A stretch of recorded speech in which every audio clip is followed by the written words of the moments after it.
వాక్యము చూద్దామండి. 105వ కీర్తన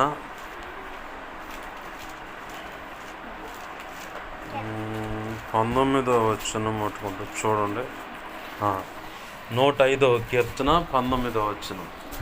అతడు చెప్పిన సంగతి నెరవేరు వరకు యెహోవాకు అతన్ని పరిశోధించుచుండెను. ఆమేన్. చిన్న మాట ప్రార్థన చేసుకుంది. ప్రేమగల మా కన్న తండ్రి యేసయ్యా, నీకు వందనాలు, కృతజ్ఞతాస్తుతులు మా తండ్రి. లేఖనాన్ని మీరు మాకు అనుగ్రహించినందుకు కృతజ్ఞతాస్తుతులు. ఈ లేఖనాన్ని విరవండి, దీని చాటున మీరు దాచి ఉంచిన లోచైన నూతన అతి శ్రేష్టమైన మర్మములు, లేఖన ప్రత్యక్షతలతో కూడిన సర్వసంపూర్ణ సత్యము, నీ మనసులో ఉద్దేశించుకున్న సర్వసంపూర్ణ సత్యము దేవా బయటకు తెచ్చి నీ పక్షం వహించిన మీ దాసుని నోట ఉంచి, మీ దాసు నోటిని మీ నోటి బోరగా చేసి నీ బలమైన వాక్శక్తినిచ్చి, మీ దాసుని మీ సిలువ చాటును మరుగుపరిచి, మీ దాసుని ముఖాంతరంలోంచి మీరు కనపడచ్చు. నాతో మాతో అందరితో నీవే సూటిగా తేటగా స్పష్టంగా మీరు మాట్లాడు. నీ అనాది సంకల్పంలో ఈ లేఖన కాంతిలో నుంచి నీ బిడ్డలతో ఎవరెవరితో నువ్వు మాట్లాడాలనుకున్నావో, ఈ వర్తమానం నిమిత్తమే మిగులు ఆసక్తి కలిగి ఇంతమంది నీ బిడ్డలు ఆశతో ఎదురు చూస్తున్నారు. ప్రతి ఒక్కరితో నువ్వు మాట్లాడి ప్రాణాత్మ శరీరాలను సంతృప్తిపరచమని, ఉత్తేజపరచమని, కృపలో దేవా వర్ధిల్ల చేయమని, నీవు ఆశించిన సంపూర్ణ సిద్ధి పొందుతూ సంపూర్ణంగా ఈ భూమి మీద నీవు నిర్ణయించిన పని నెరవేర్చు. నీ సంతోషం పరిపూర్ణమగినట్లుగా నీ కృపలో దేవా నీ బిడలమైన నన్ను మమ్మల్ని వాడుకొని నువ్వు అనుకున్న పని యావత్తు సంపూర్తి చేయబడి ధైర్యంగా క్రీస్తు న్యాయపీఠాన్ని ఎదుర్కొన్నప్పుడు ఆనాడు బడా మంచి దాసుడు మంచి దాసురాలని నీ చేత మెప్పు ఘనత మహిమ బహుమతులు అందుకొని నిత్యత్వంలో ప్రవేశించి వధువులో నువ్వు నిర్ణయించిన ఉన్నత స్థానంలో నిలచి నీతో కలిసి యుగ యుగాలు నిత్యరాజ్య పరిపాలన చేసి నేను మయంపరుచుకునే భాగ్యం కలుగునట్లుగా ప్రభువా మా అందరితో మీరు ముచ్చటించండి. ఎహెజ్కేలు గ్రంథం 2:1-2 వచ్చిన ప్రకారం నీ ఆత్మతో నన్ను మమ్మల్ని నింపి చక్కగా నిలబెట్టి మా అందరితో మీరు సూటిగా తేటగా స్పష్టంగా మీరు మాట్లాడండి. మీరు మాట్లాడుతున్నప్పుడు మా అందరికి వినగలిగిన చెవును, గ్రహించగల మనసును, లోబడు హృదయాన్ని, వాక్యానుగుణంగా జీవించే కృపను, హృదయ సున్నతిని, దిద్దుబాటు మనస్సును, నేర్చుకునే శుభగుణ లక్షణమును, నిత్యత్వము చేరు పర్యాంత వరకు నిత్యం నీ పాసన శిష్యరకం చేస్తూ శిష్యులైన సేవక గణముగా సిద్ధపరచబడి ఘనమైన నీ సేవ భూదిగంతల వరకు కదిలి వెళ్ళి చేసి ప్రతి ఒక్కరిని సత్యంలో ప్రతిష్ఠిస్తూ సత్య సంబంధమైన సంఘాలు స్థాపిస్తూ నీ చిత్తములో దేవ ఆత్మ సంబంధమైన మందిరాలుగా ప్రతి ఒక్కరిని కడుతూ సజీవురాలుగా తీర్చిదిద్దుతూ సంపూర్ణులుగా చేస్తూ మేమును సంపూర్ణ సిద్ధి పొందుతూ నువ్వు అనుకున్న ఉన్నతమైన సేవ చేసి నేను మాయంపరుచుకునే భాగ్యం కలుగునట్లుగా కృపద ఇచ్చేయండి. మాకు బోధించండి, సహాయం చేయండి. ఉపదేశాన్ని అడ్డగించాలని ప్రయత్నం చేస్తున్నది దుష్టుడు, వాడి దోతలు, చీకటి అంధకార శక్తులు. ఈ స్థలం ముందు కానీ ప్రాంతం ముందు ఏమున్నా దహించు అగ్నిగా నువ్వు దిగివచ్చి రిఖాందాల్లాశ ఈ నోట నుంచి వస్తున్న అగ్నితో వాటి ప్రభావం వేస్తున్నావు లయమైపోవును గాక. నా చుట్టూరు, మా చుట్టూరు, ఈ గృహము, ఈ ప్రాంతము, గ్రామం చుట్టూ, సమస్తం చుట్టూ సిలువ రక్తపు కంచె, రక్షణ కంచె, అగ్ని కంచెన వేసి నీ చేతినడులు నన్ను మమ్మల్ని దాచిపెట్టి నీ మహిమేగా ఇక్కడ ఆవరింప చేసి నీ దేవదూతల అగ్నిటి రథముల సైన్సము చుట్టూ కావలి గుంచి నీవే అగ్ని ప్రాకారమై నిలచి నీ కనుదృష్టి ముఖాన్ని తేజమును వెలుగు సన్నిధి కాంతి నిత్యం ప్రకాశింపచేసి సర్వోన్నతుని శక్తి నన్ను మమ్మల్ని కమ్మేలా చేసి మళ్ళీ కాదా ఏ ప్రార్థనలకు ఏకీవిస్తున్న ప్రతి ఒక్కరికి కృపా కాపుదల భద్రతనిచ్చి నీవే నాతో మాతో మాట్లాడమని బతిమలాడుచున్నాను. నీ పక్షం వహించిన నేను బలహీనుడయ్యా. ఎంత బలహీనుడు నీకు బాగా తెలుసు. నీ మీద ఆనుకున్న నీ కృప మీద ఆధారపడ్డా నా సమస్త విధేయతలు, అతిక్రమ దోషాలు, పాపదోషాలు, ఆజ్ఞాతిక్రమంలో పునఃక్షమించు. కలువరి సిలువ రక్తంలో నన్ను కడిగి పవిత్రపరిచి శుద్ధ జలంతో కడిగి పవిత్రపరిచి ఆనంద తైలాభిషేకం నాపై ఇంకా గొప్పగా ఉంచి పరిశుద్ధాత్మజ్ఞం నన్ను పుట్టిన శుద్ధ సువర్ణంగా మార్చి పరలో శుద్ధ సువర్ణ చైలు నా నెత్తి ఇంకను గొప్పగా ఉంచి ప్రభువా మత్తయి 10వ మొదటి వచ్చిన 7-20 వచ్చిన ప్రకారం యెషయా 51:16 ప్రకారం అపోస్తలుల గారు 4:27-31 వచ్చిన ప్రకారం నీ కృప నాకు దయచేయి. ఇర్మియా 1:9, 10, 18, 19 నీ కృప నాకు దయచేసి నువ్వు మాత్రమే మా అందరితో మాట్లాడమని వాక్యాన్ని బట్టి కృతజ్ఞతాస్తుతులు చెల్లిస్తూ ఉపదేశాన్ని నన్ను మమ్మల్ని అప్పజెప్పుకుంటూ ప్రతి ఒక్కరితో నువ్వు మాట్లాడమని సహాయం చేయమని యేసయ్య నామములో నీవు నిర్ణయించినటువంటి ఆ ధారాళమైన ఆత్మ నడిపింపు లేఖన ప్రత్యక్షత ఆత్మ ప్రత్యక్షత వాక్శక్తి నాకు ఇచ్చి నీవే నీ ప్రజలతో మాట్లాడమని యేసు నామములోనే ప్రార్థించి సమస్తం పొందుకొని మహింపరుచుకుంటూ నీ కృపాస్తం నన్ను మమ్మల్ని అప్పజెప్పుకున్నాం మా తండ్రి. ఆమేన్ ఆమేన్. మంచిది. సమకూడిన మీ అందరికీ ప్రభు అయిన యేసుక్రీస్తు వారి పేరిట నా హృదయపూర్వకమైన వందనాలు. అందరికీ వందనాలు.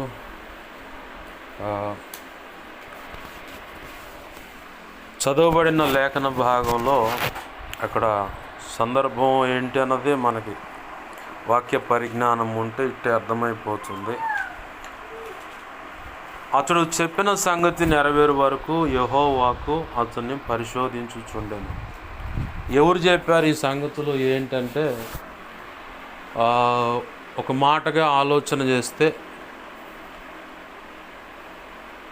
ఎక్కడో విగ్రహారాధన సంబంధించినటువంటి కుటుంబం,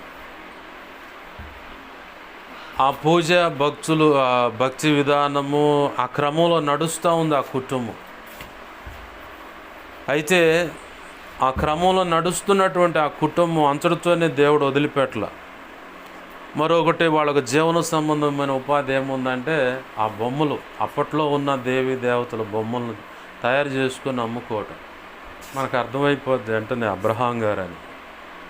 అయితే ఒక అన్యుడిని ప్రభువే ప్రత్యేకంగా ప్రేమించి, నువ్వు కొద్దిసేపు కూర్చున్నాను, ప్రభువే ప్రత్యేకంగా ప్రేమించాడు. ప్రభువే అతని విశ్వాసాన్ని వేళ్ళూనుకునేలాగా అబ్రాహాముతో స్నేహం చేశాడు. మనం బాగా గుర్తుపెట్టుకోవాలి, నీకు నువ్వుగా దేవుని దగ్గరికి ఎప్పుడూ రాలా. ఇది వాస్తవం. నువ్వు ఒప్పుకోకపోయినా దేవుడిచ్చే సాక్ష్యం కూడా ఇదే.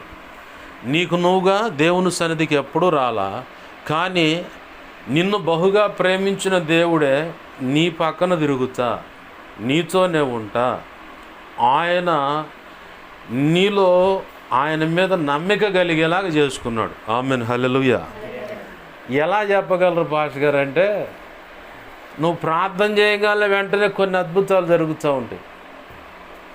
కొన్ని ప్రార్థనలకు కొంచెం దీర్ఘకాల సమయం పడుతుంది. కొన్ని ప్రార్థనలకేమో అట్లా ప్రార్థన చేయగల టక్మని ఇక్కడ ప్రార్థన చేస్తూనే ఉంటూ అక్కడ రిజల్ట్స్ కనపడుతుంటాయి. కొన్ని ప్రార్థనలకేమో వారం టైం ఉంటుంది, కొన్ని ప్రార్థనలకు నెల టైం ఉంటుంది, కొన్ని ప్రార్థనలకు 6 నెలలు కావచ్చు, కొన్ని ప్రార్థనలు సంవత్సరం కావచ్చు, అసలు కొన్ని ప్రార్థనలకైతే కొన్ని సంవత్సరాలు పడుతుంది. ప్రార్థనా వీరుల జాబితా ఆ పట్టికలో చూస్తే ఆ దైవజనుల గురించి రాయబడిన విషయాలు, తన స్నేహితుడి కోసం 35 సంవత్సరాలు ప్రార్థన చేసిందండి ఒక్కడి రక్షణ కోసం. వెంటనే ఇవ్వచ్చుగా, ప్రభు ఎన్నో జవాబులు ఇచ్చాడని 200 ప్రార్థనలకు జవాబులు దేవుడు ఇచ్చాడు, అద్భుతాలు చేశాడని ఒక దైవజనుడు సాక్ష్యం ఇస్తూ ఉన్నాడు. మొన్న టీవీలో శుభవార్త టీవీలో ప్రోగ్రాం, అంటే నేను ఖాళీగా ఉన్నప్పుడు ఆ శుభవార్త టీవీ ఆరాధన టీవీలో నాకు ఖాళీ ఉన్నప్పుడు వాక్యాలు వింటూ ఉంటా. వాళ్ళు ఏం చెబుతున్నారు, తప్పు చెబుతున్నారా కరెక్ట్ చెబుతున్నారా చూసుకోవటానికి. ఖాళీగా ఉంటే దేవుని వాక్యమే కాబట్టి వింటూ ఉంటాను. ఆ క్రమంలో సతీష్ కుమార్ గారి చెప్తున్న వాక్యంలో రాత్రి 10:30 టైం అప్పుడు మాచర్ల ప్రాంతంలో ఒక దైవజనుడు ఆయన పిలిచాడంట సువార్త చెప్పడానికి. పిలిస్తే ఆయన పోంగాల్నే, పాస్టర్ గారు మీ రక్షణ సాక్ష్యం ఏంటి అని అడిగితే, ఇలా ఈ కారణాన్ని బట్టి నేను ఇలా రక్షించబడ్డాను.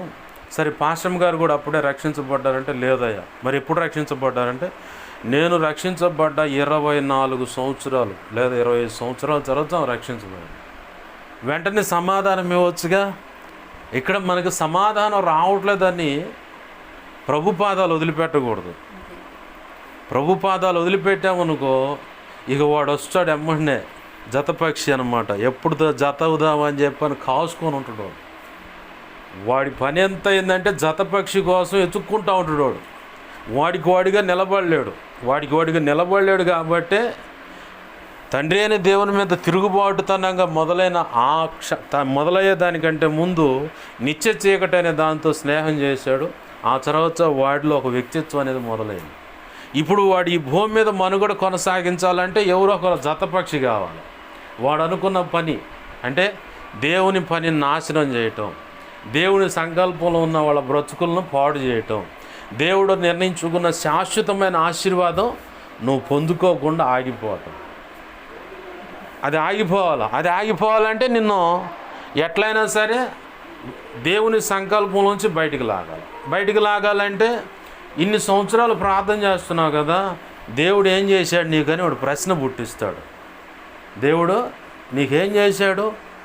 ఇన్ని సంవత్సరాలు ప్రార్థన చేస్తున్నావు, ఏమన్నా ఒరిగిందా? ఇంకేం దేవుడు ఏం లేలే. కానీ యోబు భార్య కనుక యథార్థత ఎన్నాళ్ళు పట్టుకుని ఊగిలాడుతూ ఒక్కసారి దేవుని దూషించి సావు అన్నట్టు, ఇప్పుడు సావు అని చెప్పిన మహాచల్లికి నేను విధవరాలు అవుతాను, ఆ తర్వాత నాకు దిక్కుండదు, తోడున్నంతకాలం ఎవరైనా అమ్మగారు ఇక అసలు కొబ్బరి చురుము అని చెప్పేది, ఆ చోడు పోతే పట్టించుకునే నాదుడు. కొంతమంది అయితే నోరు జారి భర్తను ఏం చెడతారు, ఒకళ్ళు అయితే రావణ చావట్లేదు, మా దరిద్రం వదిలిపోతుంది, ఎట్టపోతుడు పోచి నీ పరిస్థితి ఏంది, నువ్వు రోడ్డు పడితే ఇంక రెండో దిక్కే ఉండదు. కనీసం దూరపు బంధువు కాదు, దగ్గర బంధువు కాదు, ఆయన తోడ పుట్టిన వాళ్ళు కానీ పొరపాటును కూడా ఏందమ్మా ఎట్టున్నావు, ఏం సంగతి, నడుస్తుందా లేదా బండి, పిల్లలు ఎట్టున్నారు, తింటున్నారా లేదా, అసలు ఏమీ పట్టించుకోరు.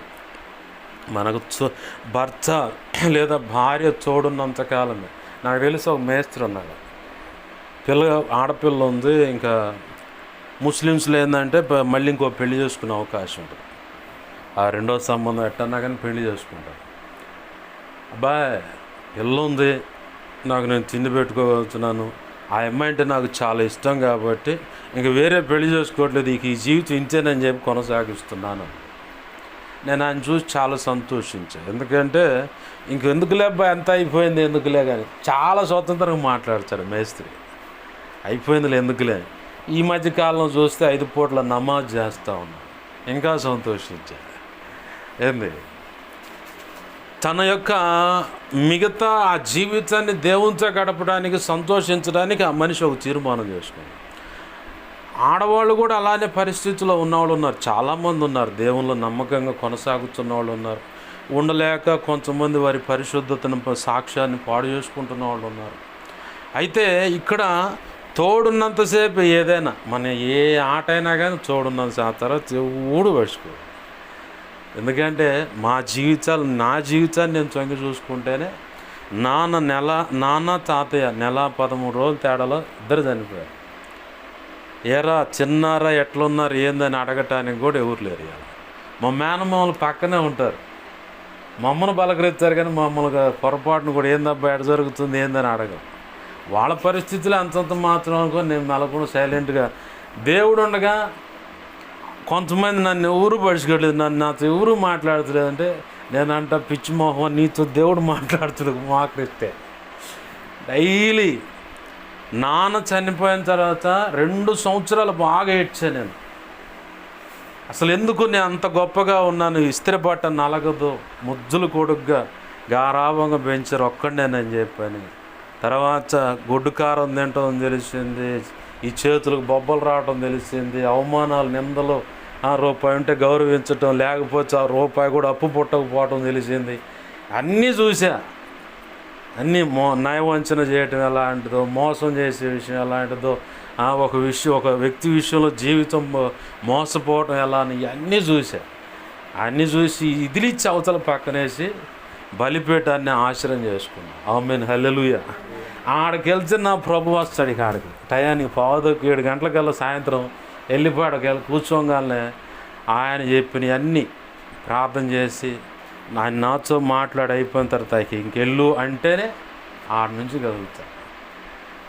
నన్ను బాగా వేదనలైనా సంతోషంలైనా ఏ పరిస్థితులైనా నేను ఎక్కువగా ఆదరణ పొందింది ఎక్కడ అంటే ఆయన సన్నిధిలోనే.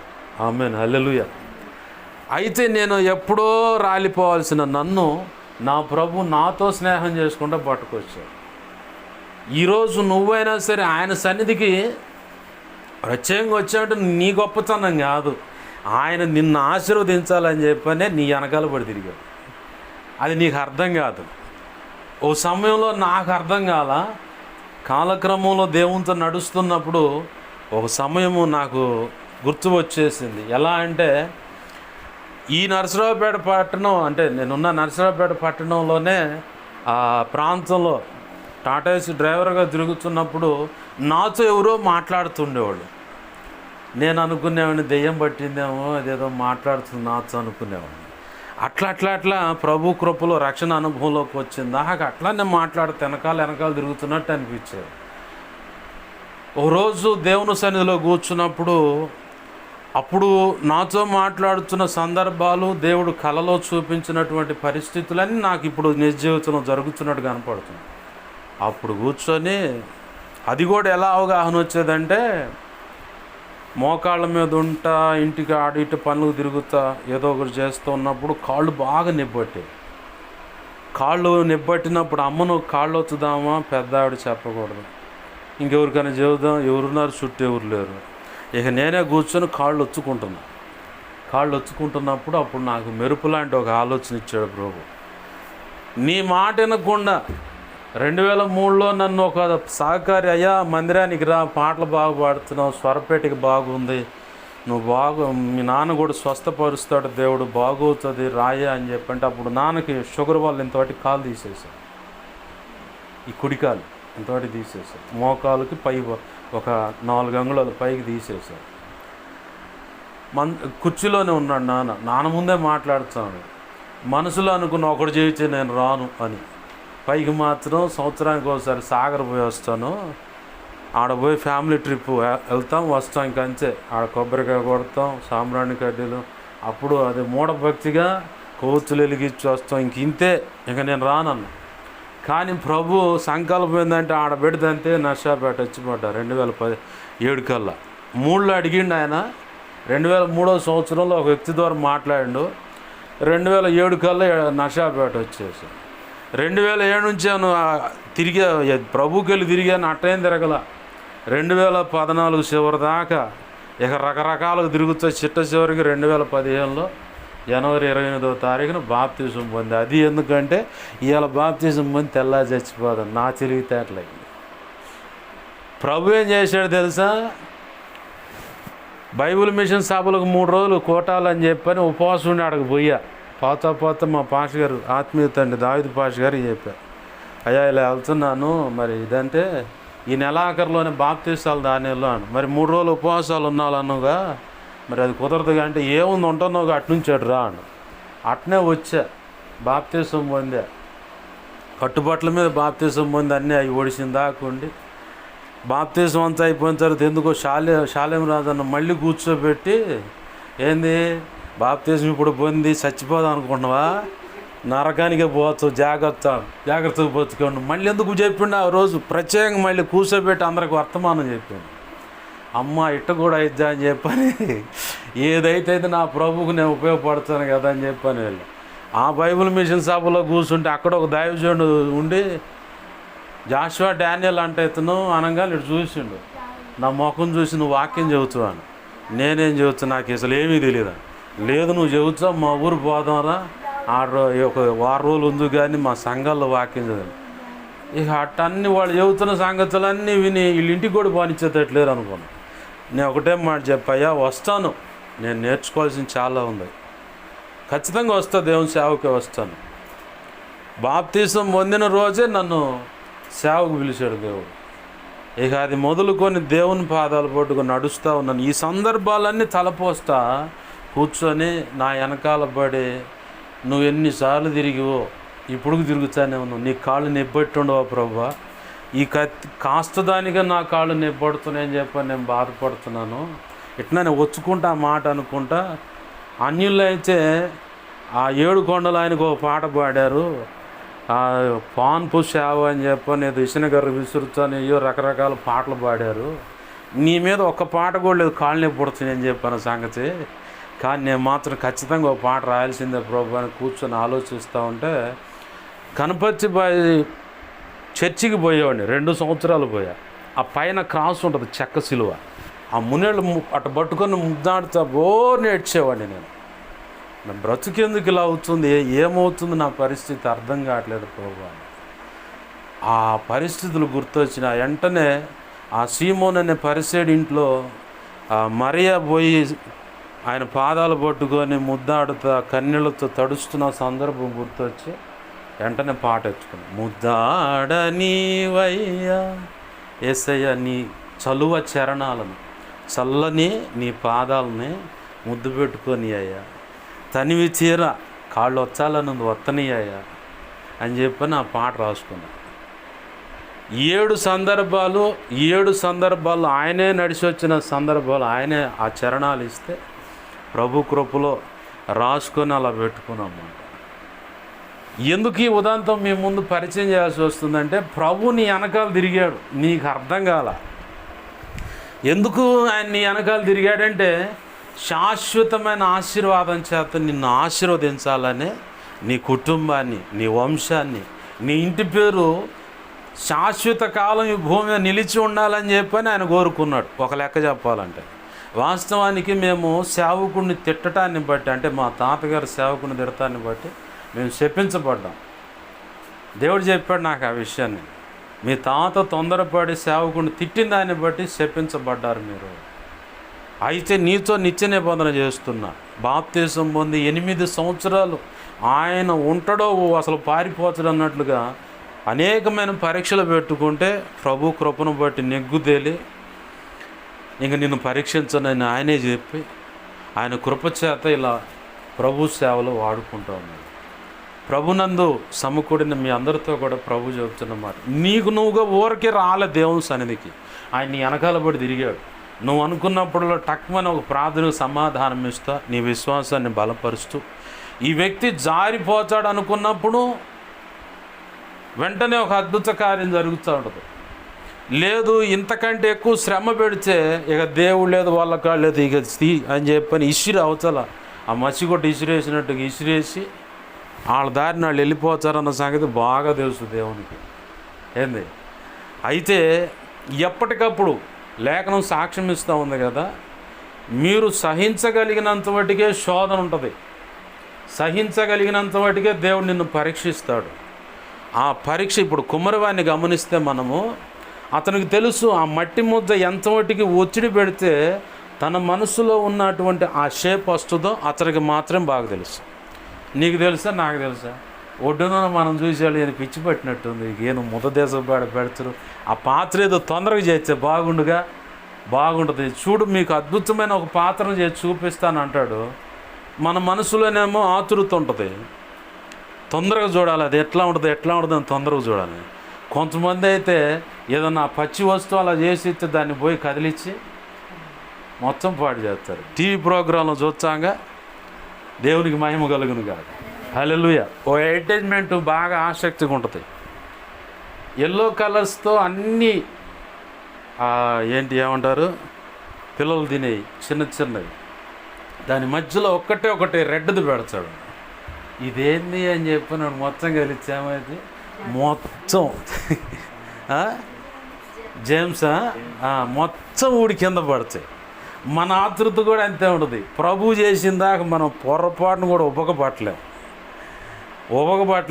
ఓర్చుకోలేము. ఆతృత అంతా అసలు అవతల ఏం జరుగుతుందో తెలుసుకో. నువ్వేం చేస్తావు?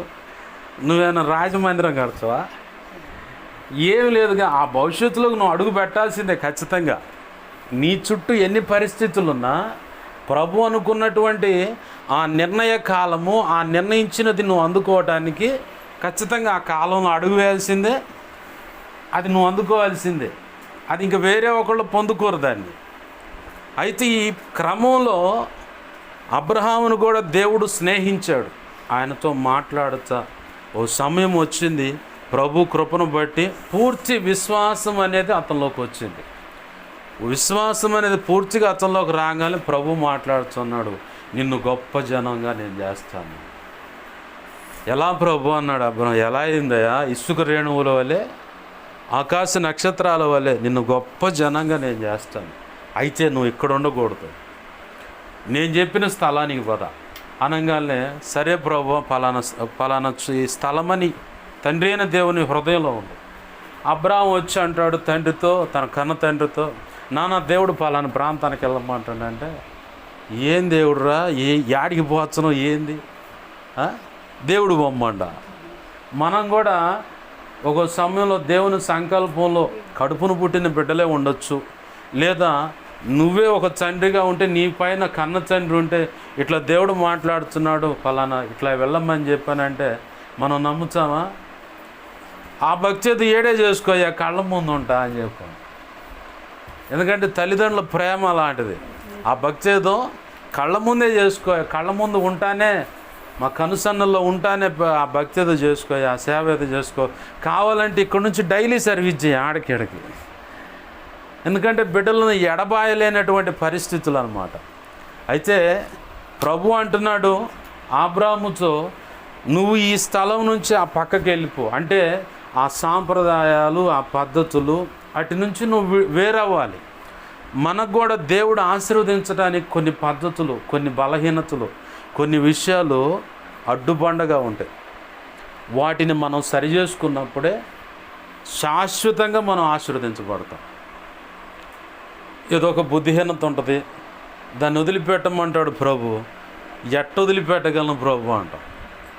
నేను బాప్తిసం పొందకముందు 5 ప్యాకెట్లు సిగరెట్లు తాగేవాడు నేను. ఇంకా అదొక్కటే అలవాటు.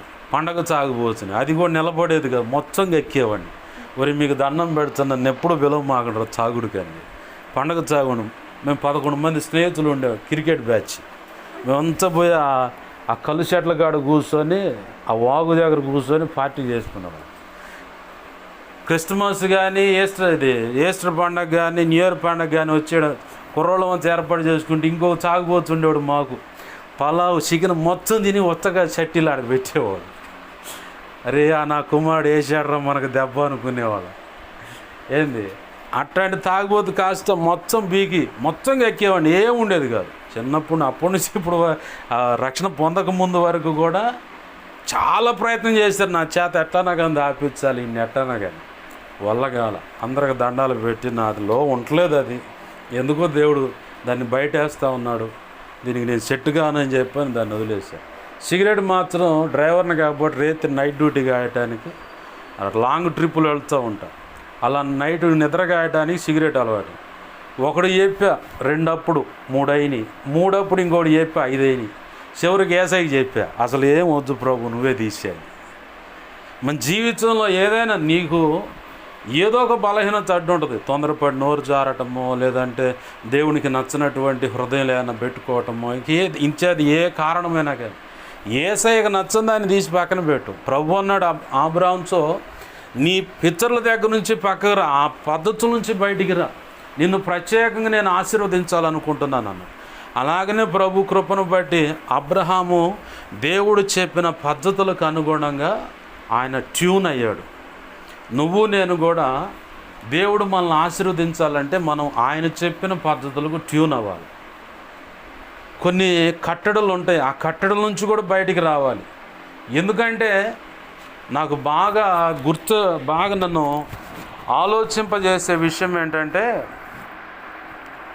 కొన్ని రోజుల నుంచి నన్ను బాగా పట్టి వేధిస్తున్న పరిస్థితులు, అంటే ఒక రకమైన బాధ లాంటిది. అది ఏంటయ్యా బాధ అంటే, బాప్తీసు అనుభవంలోకి వచ్చిన లేదు నా ముందు చూస్తున్న కొంతమంది ఆడపిల్లలైనా మగపిల్లలైనా, వాళ్ళ తండ్రి తాగుబోతుగాను, పేకాట రాయుడుగాను, కోళ్ళ పందాలు, ఇక బేభత్సం, వ్యభిచార మాంద్యము తండ్రి. తల్లి కూడా ఏదో ఒక పొరపాటు చేసి, కొంతమంది ఉంటారు కదా ఆడవాళ్ళు కూడా కొంతమంది నేను చూశాను, ఇంకొక ఇల్లు పెట్టేవాళ్ళు.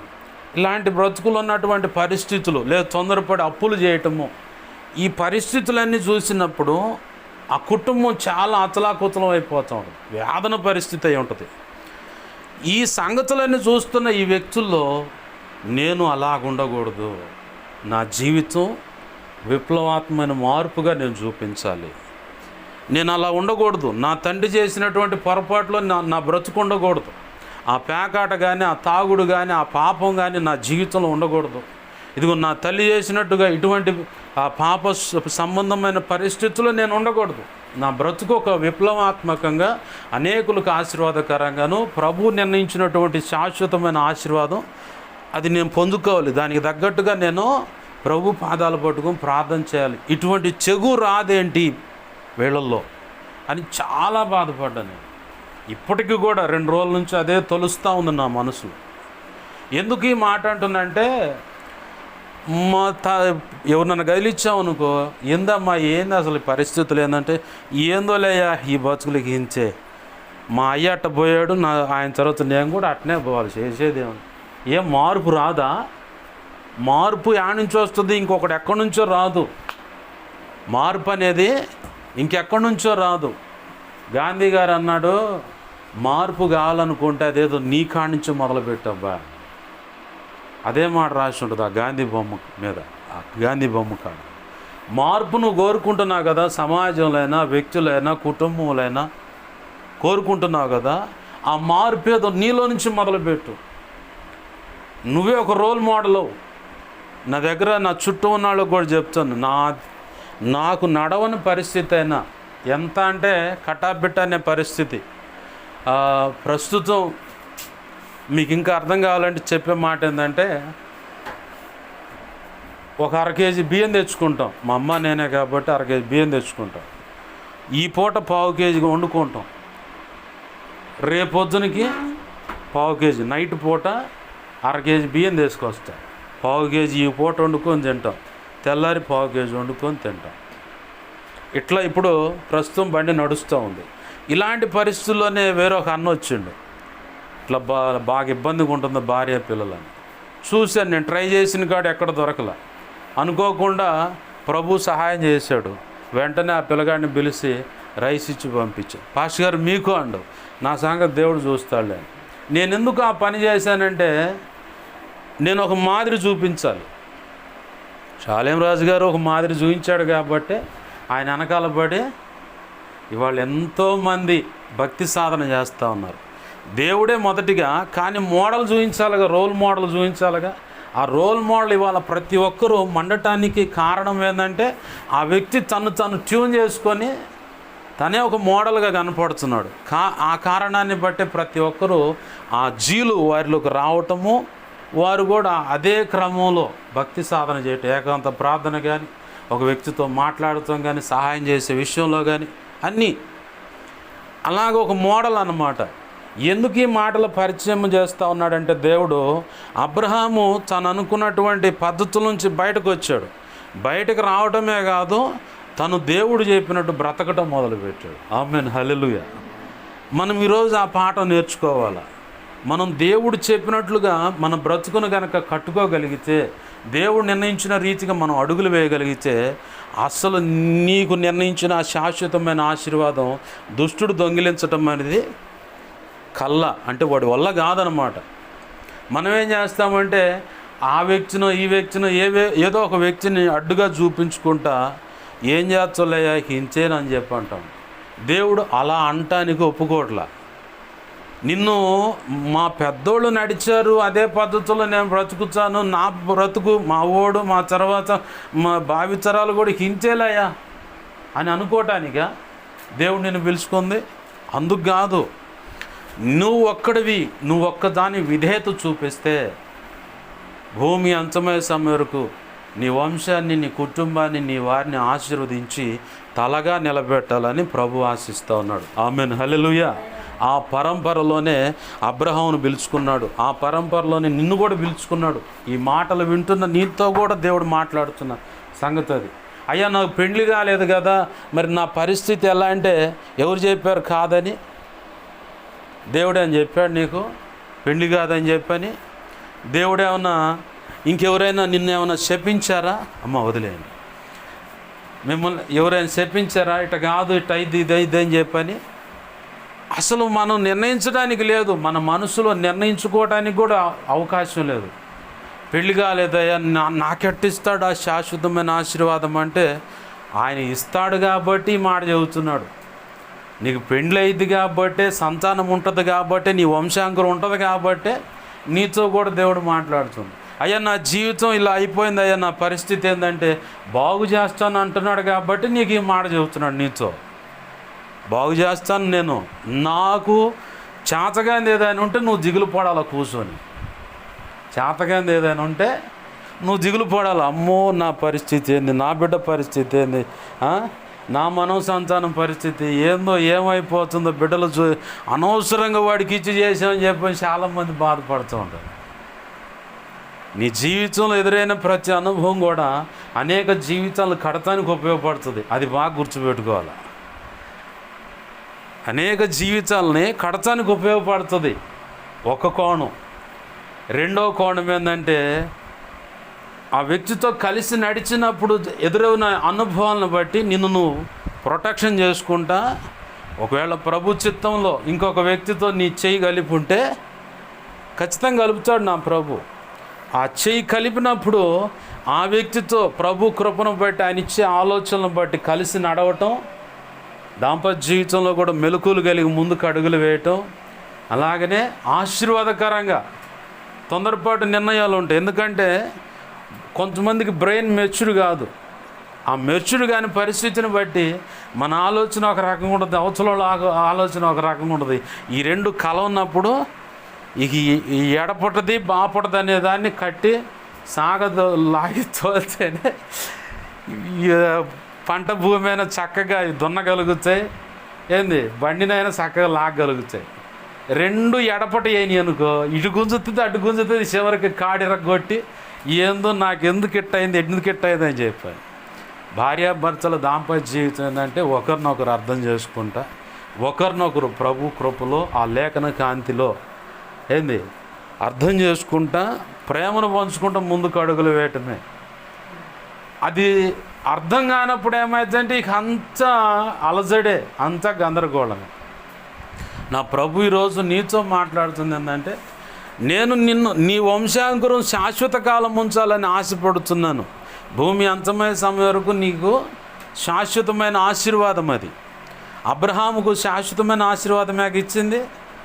ఆ పరంపరలో నిన్ను కూడా కోరుకున్నాడు ప్రభు. అబ్రహాము తర్వాత ఇస్సాకు వచ్చాడు, ఇస్సాకు తర్వాత యాకోబు వచ్చాడు, యాకోబు తర్వాత యోసేపు వచ్చాడు. యోసేపు వచ్చిన తర్వాతనే అసలు ఆట మొదలైంది. ప్రారంభంలో ఇస్సాకుని ఎలాగైనా రాకుండా ఆపాలని సైతాను గడు ఎన్నో రకాల ప్రయత్నాలు చేశాడు. కానీ నా ప్రభు ఆ ప్రయత్నాలన్నిటినీ విఫలము చేసి, సఫలం కాదు విఫలము చేసి, వాటిని అబ్రహాముకు ఆశీర్వాదకరంగా చేసి అనేక అనుభవాలను అబ్రహాము అనుభవాలు ఘటించేలాగా చేసి, ఆ తర్వాత ఆ నిరీక్షణ, ఆ విశ్వాసము, ఆ ఓర్పు, పట్టుదలతో కూడిన ప్రార్థన, ఆ జీవితాన్ని ఇస్సాకులోకి వచ్చేలా చేశాడు. తల్లిగా తండ్రిగా నువ్వు చేసే ప్రార్థన లేదు, ఒక యవనస్తుడిగా ఉన్న యవనస్తురాలుగా ఉన్న కొన్ని జీవితంలో ఆటుపోట్లు తగిలినటువంటి పరిస్థితి నీ జీవితంలో ఉన్నా, నువ్వు మోకాళ్ళ మీద కనపడుతూ ఉంటే నీ బిడ్డలు కూడా అదే జీవితాన్ని అవలంబిస్తారు. నువ్వు మోకాళ్ళ మీద లేకుండా అరుగుల మీద కూర్చొని ముచ్చటేసావంటే వాళ్ళు కూడా ఒకప్పుడు అరుగుల మీద ముచ్చటేస్తారు. మోకాళ్ళు లేకుండా నువ్వు టీవీ ముందుకు నుంచొని రిమోట్ నొక్కుతావంటే వాళ్ళు కూడా, మా అమ్మ వేసింది కాలు మీద కాలేసింది, కాళ్ళు ఆరజాపి కాలు మీద కాలేసి కూర్చుంది కాబట్టి నేను కాలు మీద కాలేసుకొని చూస్తానండి. మనం ఏమైతే మన టాలెంట్ అంతా అక్కడ కనపడుస్తామో వాళ్ళు కూడా రెడీ అవుతారు. చేయగలిగేది ఏం లేదు. మీకు ఇంకా క్షుణ్ణంగా అర్థం కావాలంటే ఇంకొక విషయం చెప్తాను. ఒక దైవజనుడు తన వ్యక్తిగత సాక్ష్యం చెప్పాడు. షాలెమ్మని కూడా చెప్పుంటారు, మీరు వినుంటారు. తను స్కూల్ డేస్లో ఉన్నప్పుడు ప్రార్థన చేసుకొని స్కూల్ డేస్లో ఉన్నప్పుడు వాళ్ళ నాన్నగారిని ఆ ప్రార్థన గదిలో చూసేవాడంట, ఆ సందులో ఉండి. దేవునికి స్తోత్రం కలుగును గాక, హల్లెలూయా. మీరే జాకిలు పెట్టుకోమాకండి, 10 నిమిషాలు నా మాటలు ముగిస్తాను. ఆ తలుపు సందులో ఉన్నట్టు చూసేవాడంట వాళ్ళ నాన్ని. నిలువు మోకాళ్ళ మీద కనపడేవాడంట. స్కూల్ డేస్ అంతా అయిపోయింది, 10th క్లాస్ దాకా అదే తంతు. ఆ 10 ఏళ్ళు కూడా, ఆ 10 తరగతులు చదివేంత వరకు కూడా. ఆ తర్వాత ఇంటర్మీడియట్ మొదలైంది. పై చదువులు చదువుతానికి వెళ్ళేటప్పుడు కూడా డైలీ ఆ ఇంటికి అక్కడికి పోయి చూడంగానే, పోయేటప్పుడు చూస్తే మోకాళ్ళ మీదే ఉండేవాడు, ఇంట్లోకి వచ్చేటప్పుడు చూస్తే మోకాళ్ళ మీదే ఉండేవాడు. చిట్ట చివరికి అది ఈ చూసినటువంటి ఈ వ్యక్తి జీవితంలో అనుదిన చర్యగా మారిపోయింది. ప్రపంచ ప్రఖ్యాతిగాంచిన గొప్ప దైవజనుడు. ఆమేన్, హల్లెలూయా. నువ్వు మోకాళ్ళ మీద నువ్వు కష్టపడితే నీ బిడ్డలు ఆశీర్వదింపబడతారు. కాదని చెప్పని వ్యర్థమైన ముచ్చట పెట్టావా, వీళ్ళు కూడా ముచ్చట పెడతారు. కాదని వ్యర్థమైన చూస్తూ ఉన్నావా, వీళ్ళు కూడా అదే చూస్తూ ఉంటారు. మనం ఏది చేస్తున్నామో మన బిడ్డల విషయాలు అది కనపడుతుంది. అబ్రహాములో తను ఏమి చేస్తూ ఉన్నాడో తన చుట్టూ ఉన్నటువంటి పనివారిలోకి వచ్చింది ఆ జీలు. ఎలియాజరు ఏమంటాడు, రెబ్కమ్మను పెండ్లికని చెప్పని తీసుకురావడానికి మాట్లాడడానికి వెళ్ళేటప్పుడు రెబ్కమ్మ కోసం పోయేటప్పుడు ఎలియాజరు అంటాడు, ఆ బావికాడు నిలబడి ఒంటెలో ఎన్ని ఉండి, ప్రభువా నా యజమానుడు పంపించిన పని త్వరితముగా కార్యం చేసి నన్ను తిరిగి ప్రయాణమయ్యేలా చేయి ప్రభువా అనుకున్నాడు. తన మనసులో ఒకటి అనుకున్నాడు, ఈ ఒంటెలకి నాకు నీళ్లు పోసి దాహం తీరుస్తాను ఉండని చెప్పని ఏ అమ్మాయి అయితే చెప్పొద్దో ఇక ఆ అమ్మాయే కన్ఫర్మ్ ఇక అనుకున్నాడు. అబ్రహాములో ఉన్న ఆ జీలు పనివాళ్ళలోకి వచ్చింది. అబ్రహాంలో ఉన్న ఆ జీలు భార్యలోకి వచ్చేసింది. భార్య ఇద్దరు కలిసి దేవుడు వచ్చే సంవత్సరం నీకు పిల్లలు ఇస్తున్నాలంటే నవ్వుతారు, ఇద్దరు ఒకేసారి నవ్వుతారు.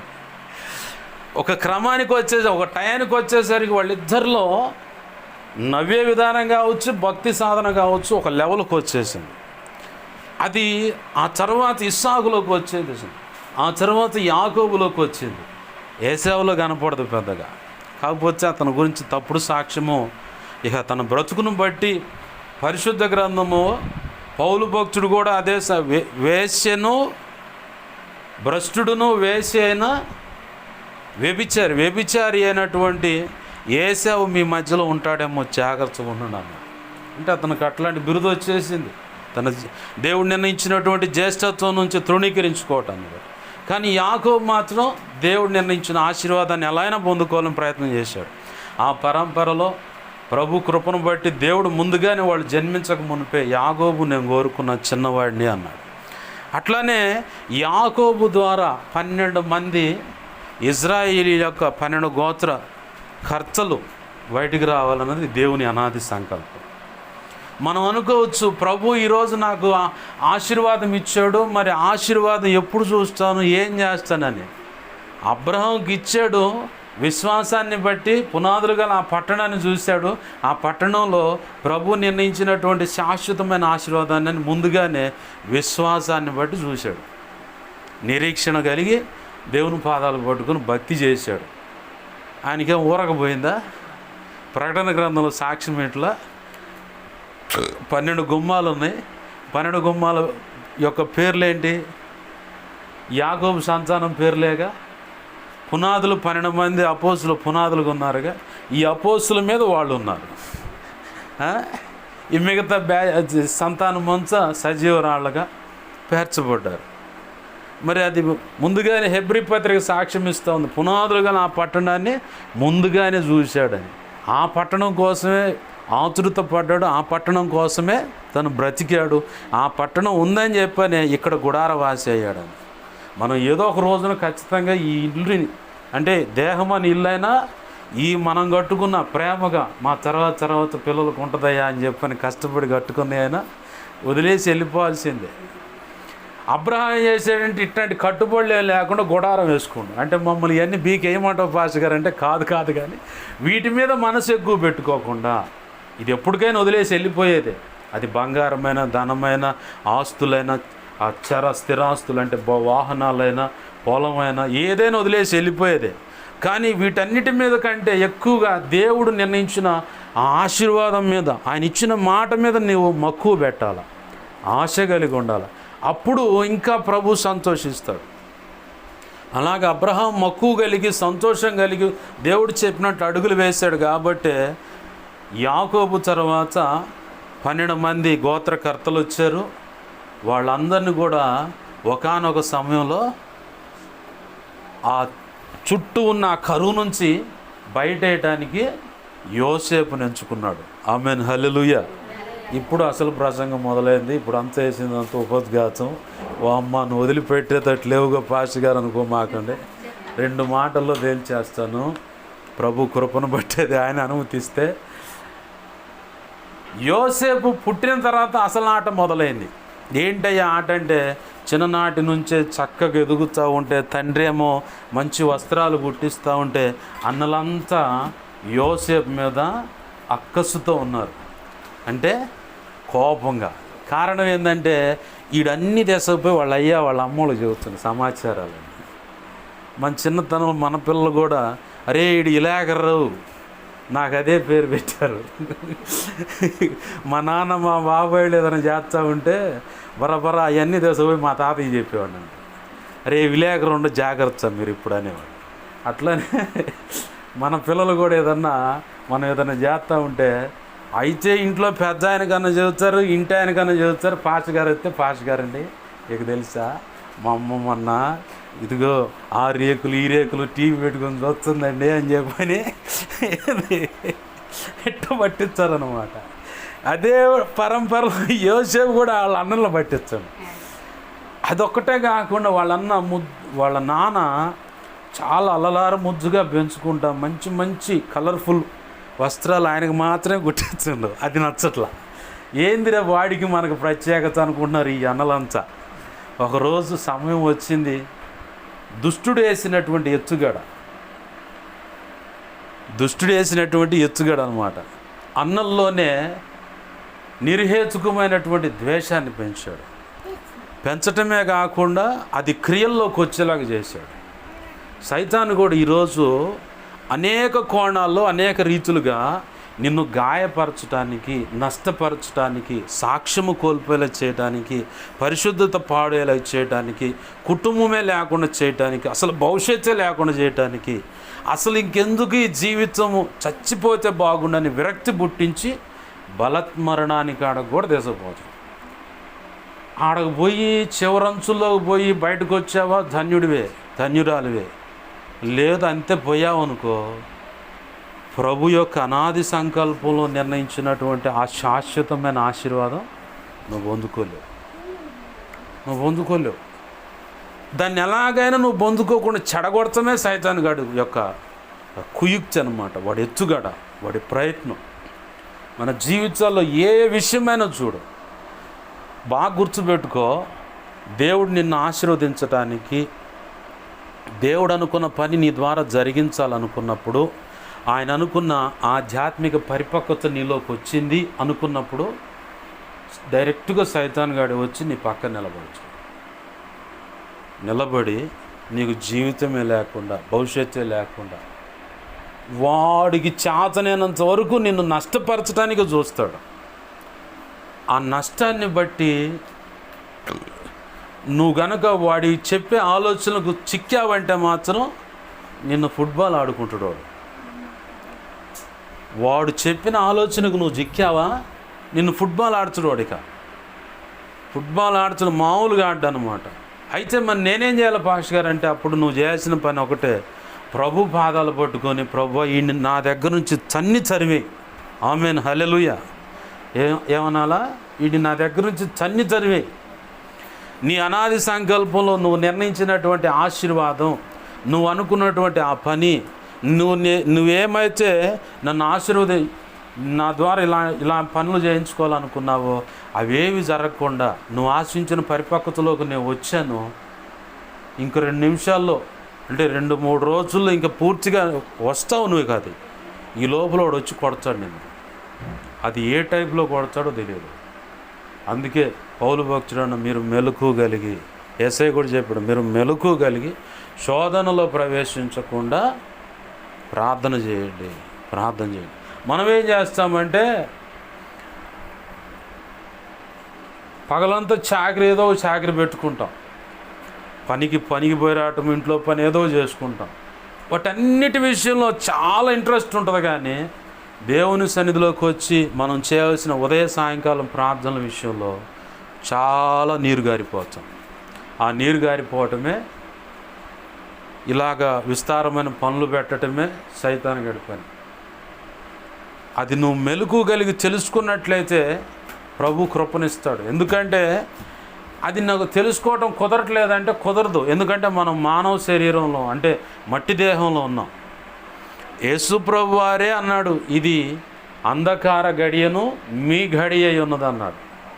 అట్లాంటి మన జీవితాల్లో కూడా పొడచూపే అవకాశాలు ఉన్నాయి. ఎందుకంటే ఆయన జీవితంలోకి వచ్చినప్పుడు నీ జీవితంలో కూడా అలాంటి పరిస్థితులు వచ్చే సందర్భాలు ఉన్నాయి. సైతాన్ గాడు ఏమనుకున్నాడు, ఇది అంధకార గడియు మీ గడి అయ్యి ఉన్నదని చెప్పే ఆ సందర్భంలో సైతాన్ గాడి యొక్క చర్య ఏంటంటే ఇస్కరియోతు యోధాని పట్టుకున్నాడు. ఇస్కరియోతు యోధాన్ని పట్టుకోవటమే కాదు, ఆ నెక్స్ట్ ఏంటంటే ఇంతటితో యేసుక్రీస్తు యొక్క పని అయిపోయింది. ఇక నా ఇష్టారాజ్యంకి ఇదంతా నేను అనుకున్నట్టుగా ఇక సాగిపోతాను, ఆగిపోదు, ఇక నా ఇష్టం అనుకున్నాడు. కానీ యేసు ప్రభు వారు లేఖనాల ప్రకారమే అప్పగింపబడ్డాడు. కానీ సైతానుగాడు ఎన్నో రకాల కుట్రలు కుయుత్తులు పన్నాడు. శాస్త్రులు, పరిసరులు, ధర్మశాస్త్రులు, మత పెద్దలు, ఇంకా ఇన్ఛార్జ్ చుట్టుపక్కల ఉన్న వాళ్ళని కూడా హేళన చేసి కృంగగొట్టి నాన్న నీచమైన మాటలు మాట్లాడేలా చేశాడు. అయినా కానీ ప్రభు వాటి మీద మనసు పెట్టలా. వాటన్నిటిని ఇదిలిచ్చి పక్కన పడేసి ఆయన తండ్రి అనే దేవుడు నిర్ణయించినటువంటి ఆ నిర్గమం, అంటే ఆయన చేసి వెళ్ళవలసినటువంటి పని ఏదైతే ఉందో ఆ పని మీదే, ఆయన చెప్పిన తండ్రి అయిన దేవుడు చెప్పిన ఆ మాట మీదే లక్ష్యం ఉంచాడు. తన మనసంతా కేంద్రీకరించాడు. కాబట్టి ఇవన్నీ ఏం పట్ల పేతురు ఏసై చేయట పట్టుకొని, ప్రభు అది నీకు దూరమవునుగాక, శిలువ మరణం నీకు దూరమవునుగాక అంటే, సాతానా వెనకబో, మనుషుల ఆలోచనల మీద ఉంది నీ మనసు అంతా, దేవుని సంకల్పం ఏంటో అర్థం కావట్లేదు నీకు. ఆడ చెప్తాడు ప్రభు, దేవుడు నిర్ణయించిన ప్రకారమే నేను వెళ్తున్నా, నా నిర్ణయం కాదు అన్నాడు. ఆ టైంలో సైతాన్ గడ అయిపోయింది ఇక అనుకున్నాడు. కానీ నా ప్రభు ఆ కొద్దిపాటి శ్రమలు ఎదుర్కొన్న తర్వాత మహిమతో తండ్రి సింహాసనం దగ్గరికి వెళ్ళిపోయాడు. ఆమేన్, హల్లెలూయా. ఈరోజు సజీవుడే నీలోను, నాలోను, మనందరిలోనూ, మన మధ్యలోనూ ఉండి మనల్ని సరైన మార్గంలో నడిపిస్తూ ఉన్నాడు. ఆమేన్, హల్లెలూయా. ఈ మాటల్లో నువ్వు నేర్చుకోవాల్సిన విషయం ఏంటంటే, యోసేపు నా గొంతులో పడేసారు, అయిపోయింది అనుకోండి. సైతాన్ గారు స్కెచ్ అది అయిపోయింది ఇక అనుకోండి. తర్వాత ఇష్మాయిల్ వచ్చారు, వాళ్ళ అన్నను ఒకడిని గదిలిచ్చాడు దేవుడు. అరే రే, ఈ రక్తాపరాధం మన మీద ఎందుకు, మన కళ్ళ ముందు ఉండకూడదు, వాడు దూర ప్రాంతానికి పోతాడు, ఆ ఇష్మాయిల్ వస్తున్నారు, వాళ్ళకి అమ్మేద్దాంరా. వెంటనే రక్తాపరాధం నుంచి వాళ్ళు తప్పించబడటమే కాదు, ఇంత వెండికని అమ్మబడ్డాడు యోసేపు. తర్వాత సంతలో పెట్టారు, అమ్మబడ్డాడు. ఆ తర్వాత పోతీఫర్ ఇంటికి వచ్చాడు, అక్కడ వాళ్ళు దీవించబడ్డారు. ఆమేన్, హల్లెలూయా. శత్రువులే వెట్టి చాకరీ చేయిస్తూ ఉన్నారు. మనం ఎక్కడ అడుగు పెట్టినా ఒక క్రైస్తవుడుగా నువ్వు ఆడ పని చేస్తున్నా ఎక్కడ వాళ్ళు ఆశీర్వదించబడాలి. వాళ్ళ క్షేమం కోసం మనం ప్రార్థన చేయాలి. వాళ్ళు ఆశీర్వదించబడాలన్నమాట. వాళ్ళు ఆశీర్వదింపబడుతూ ఉంటే ఎందువల్ల ఈ ఆశీర్వాదం వస్తుంది ఏంటనే సంగతి యాకోబు మావకు అర్థమైంది. ఎవర్రా ఏంటంటే, మా పిల్లలు ఉన్నారు, వీడు పనికి మాలి సంత, వీళ్ళు ఉండటం వల్ల ఉపయోగం లేదు, మా అమ్మాయి కొడుకు వచ్చిండు, మా చెల్లెలు కొడుకు వచ్చిండు, వాడు వచ్చిన కాడి నుంచి ఆశీర్వాదం అంతా మొదలైంది. అసలు ఆశీర్వాదం వీడి నుంచే వచ్చిందని చెప్పని వాళ్ళ మామ ఇంకా కుయిక్గా ప్రయత్నం చేయడం, పనులు చేసుకోవడం మొదలుపెట్టి, యాకోబుకు కూడా అర్థమైంది, నేను రాకముందు ఇక్కడ ఏం లేదు, అంత ఎండిపోయిన ఎవరు, నేను వచ్చిన తర్వాత అంత పచ్చదనం కనపడుతుంది, అంత ఏమి లేదు ఏడా అని చెప్పాను. చివరికి యాకోబుకు కూడా అర్థమై యాకోబు కూడా దేవుని సలహా తీసుకొని అడుగులు వేయటం మొదలు పెడితే ప్రభు యొక్క మహా ఉచిత కృపను బట్టి వాళ్ళ మామ దగ్గరే 2 గుంపులు అయ్యాడు. ఆమేన్, హల్లెలూయా. ఏంది గొప్ప ఆశీర్వాదం అన్నమాట. యోసేపు కూడా అక్కడ పోతీఫర్ ఇంట్లో అక్కడ ఉన్నప్పుడు ఆశీర్వదింపబడ్డాడు. ఆ ఫరో ఇంట్లో ఉన్నప్పుడు ఆశీర్వదింపబడ్డాడు. అయితే ఆశీర్వదింపబడ్డప్పుడు ఎవరి వల్ల ఆశీర్వాదం అంటే ఫరోకి అర్థమైంది, ఈ యోసేపు వచ్చినప్పటి నుంచే కదా ఈ ఆశీర్వాదం అంతా. నిన్ను బట్టి నన్ను బట్టి కూడా లేదు, నువ్వు ఒక మెట్టినింటికి వెళ్ళావా, లేదు నువ్వు ఒక ఇంటికి అల్లుడికి వెళ్ళావా, లేదు కోడలుగా నువ్వు ఇంటికి వచ్చావా, అల్లుడిగా ఇంటికి ఏ కోణంలో నువ్వు వచ్చిన దాన్ని బట్టి వారికి ఆశీర్వాదం కలగాలి. అలాగనే బాప్తిసం పొందావు నువ్వు బాప్తిసం పొందిన కాడి నుంచి ఇక ఆ కుటుంబంలో అంత నెమ్మది, సమాధానము, ఆశీర్వాదం కనపడాలి. అయ్యా ఇదిగో మా జీవితాల మీద పలానోడు ఇలా శత్రుత్వం కలిగి ఉంటే, ఎంతో దుర్మార్గం చేస్తూ ఉంటే, ఇదిగో మా ఓడు మోకరించి ప్రార్థన చేయటం వల్ల ఈ కార్యం జరుగుతుందని చెప్పని సాక్ష్యం ఇవ్వాలి. అలాగ నీ భక్తి సాధన ఉండాలి. యోసేపు తను ఎంతో అక్కడ మనం చదువుకున్న మూలవాక్యం పైన ఉన్న మాటలు ఏంటంటే, ఇనుప సంఖ్యల చేత అతను బాధించబడ్డాడు, అయినా కానీ దేవుని మీద సనగల. మనం కూడా నేర్చుకోవాల్సింది ఏంటంటే, ఏం దేవుడో ఏం వల్లకాడో, ఈ ఒక్క రోజన్నా బాగుపడింది లేదు అని ఆ ఇజ్రాయేలీలు కనుక కానాను యాత్రలో సణిగినట్టు మనం ఉండకూడదు. ఏ స్థితి అయినా ప్రభు నీకు స్తోత్రాన్ని యోబులాగా మనం ఆయన కృతజ్ఞతాస్తుతులు చెల్లించే అనుభవం ఉండాలి. ఆ అనుభవం ఉన్నప్పుడే దేవుడు సంతోషిస్తాడు, నిన్ను నలపటం అనేది తగ్గిస్తాడు. నలిపేది ఎందుకంటే బాలుడికి స్వాభావికంగా జన్మతానే మూఢత్వం అనేది ఉంది. మనలో కూడా రక్షణ పొందిన తర్వాత కూడా ఈ మూఢత్వం ఉంటుంది. ఆధ్యాత్మిక జీవితంలో కూడా మూఢత్వం ఉంటుంది. ఏం మూఢత్వం పాస్టర్ గారు ఎట్టుంటుంది? అది ఏంటంటే ప్రభు ఒకటి చేయించి ఒకటి చేస్తూ ఉంటాం మొండిగా, అదొక మూఢత్వం. మా రక్షణ పొందంటే ఊరు కాదులే ప్రభు. పాస్టర్ గారు కూడా అడుగుతారు, రక్షణ పొందంటే వచ్చే సంవత్సరం ఈస్టర్ పండగకి ఒక ఆఫరు, క్రిస్మస్ పండుగకు ఒక ఆఫరు, న్యూ ఇయర్కి ఒక ఆఫరు, నా పుట్టినరోజు అప్పుడు ఒక ఆఫరు, మా పెళ్లి రోజు ఒక ఆఫరు, ఇట్లా రకరకాలుగా పెడతారు ఆఫర్లు. ఈ ఆఫర్లో పెట్టినప్పుడు ఈ లోపల ఉండటానికి గ్యారెంటీ ఉందా? ఎవరైనా రాసి ఇచ్చారా కాగితం? ఏది ఎంత ఉన్న వాళ్ళు టప్ప టప్ప టప్ప రాలుతున్న రోజులు, ఎవరికి గ్యారెంటీ లేదు. ప్రభు అంటాడు నిన్ను ఆశీర్వదించడానికి బాప్తిసం పొందంటాడు. కాదు నాకు చిన్న బలహీనత ఉంది, తొందరపడి మా ఆయన్ని తిడతా ఉంటా, తొందరపడి మా వాళ్ళని ఏదో ఒకటి అంటూ ఉంటా.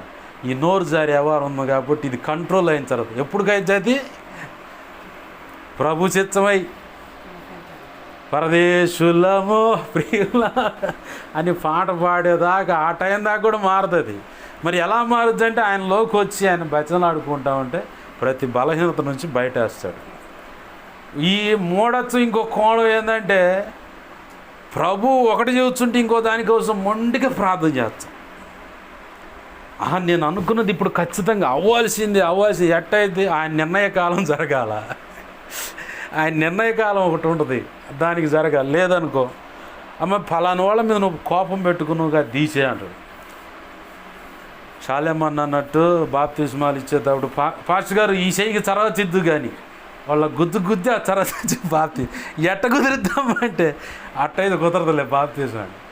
అట్లనే కోపాన్ని తీసే అంటాడు. కాదు అది అంతే లోపల గూడు కట్టుకుని ఉండాలి. తేనె పట్టు కనుక అట్టుండి అదే బాగుంది కమ్మగుందని. మరి ఆశీర్వాదము ఇంకా కమ్మకుంటుంది. మరి దీన్ని వదిలేసుకుంటేనే కాదు ఆ ఆశీర్వాదం వచ్చేది. ఇప్పుడు తేనె కావాలా, తేనె తెట్టట పట్టున్నది కావాలా? తేనె తెట్టట్టుంటే ఉపయోగం లేదు. దాంట్లో తేనెటీగలు వచ్చి పౌర్ణమానికంటే ముందు అవి దాంట్లో ఆ తేనె పెడతాయి. పౌర్ణమి ఎంటర్ అవుతుందంటే మొత్తం అయ్యే తాగుతాయి. ఇప్పుడు పగ ఎట్లాంటిదంటే పగ, ప్రతీకారం, కక్ష, ఈర్ష్య, ద్వేషం, పక్కనోడు ఇటు అయిపోవాలని చెప్పని అన్నీ తేనె తెట్టలాంటివి అనమాట. ఆ తేనె లోపల ఉంటేనే మనకు ఆశీర్వాదం. ఇప్పుడు ఈ తేనె తెట్ట కావాలా లేకపోతే తేనె కావాలా? ప్రభు అంటాడు ఈ తేనె తెట్ట తీసేయి, అది నీకు అక్కడ అవసరం లేదు, అది ఉండాల్సింది కాడ ఉండాలా, అది బయట ఉండాలి. నీకు బయట ఉంటేనే నేను నీ లోపల వచ్చి నిన్ను ఆశీర్వదిస్తా, నెమ్మదిస్తా, సమాధానం ఇస్తా. ఏంది నువ్వు అడిగిన ప్రతిదానికి సమాధానం, ప్రార్థనకి ప్రత్యుత్తరం ఇస్తానంటాడు. మనం ఏం చేస్తామంటే ఇవన్నీ లోపల తెచ్చి పెట్టుకుంటాం. ఆ చేను చెట్టుకి కనుక రంధ్రాలు ఉన్నట్టుగా ఒక్కోటి తీసుకొచ్చి అటు పెట్టుకుంటాం. చివరికి ఆశీర్వాదం మన చేతులారా మనమే. ఆ మూఢత్వం పోవటానికే ఆశీర్వాదాన్ని మనం పోగొట్టుకుంటాం. కారణం ఈ మూఢత్వం అనమాట. ఆ మూఢత్వం పోవటానికే కొన్ని రకాల పరిస్థితులు మన జీవితంలోకి అనుమతిస్తాడు. అనుమతించినప్పుడు నీకు తెలియకుండా నీలోకి దీనత్వం వచ్చేస్తుంది. నీకు తెలియకుండా నీలోకి ఒక వ్యక్తిని క్షమించే గుణం వస్తుంది. నీకు తెలియకుండా నువ్వు అప్పుడు దాకా వాళ్ళు ఇట్టవాలి అనుకున్న వాళ్ళ కోసం నువ్వు హట్ అయ్యి చివరికి మోకాళ్ళు వేసి దేవుని పాదాలు పట్టుకుని ఉపవాసించి మరి ప్రార్థన చేసి వాళ్ళని సంపాదించుకుంటావు. ఆమేన్, హల్లెలూయా. ఇవన్నీ ఆడ నుంచి వస్తాయంటే మరి నువ్వు కాస్త శ్రమల కొలిమిలోకి వెళ్తేనే పరిస్థితులన్నీ సరిగ్గా లెక్కలోకి వస్తాయి.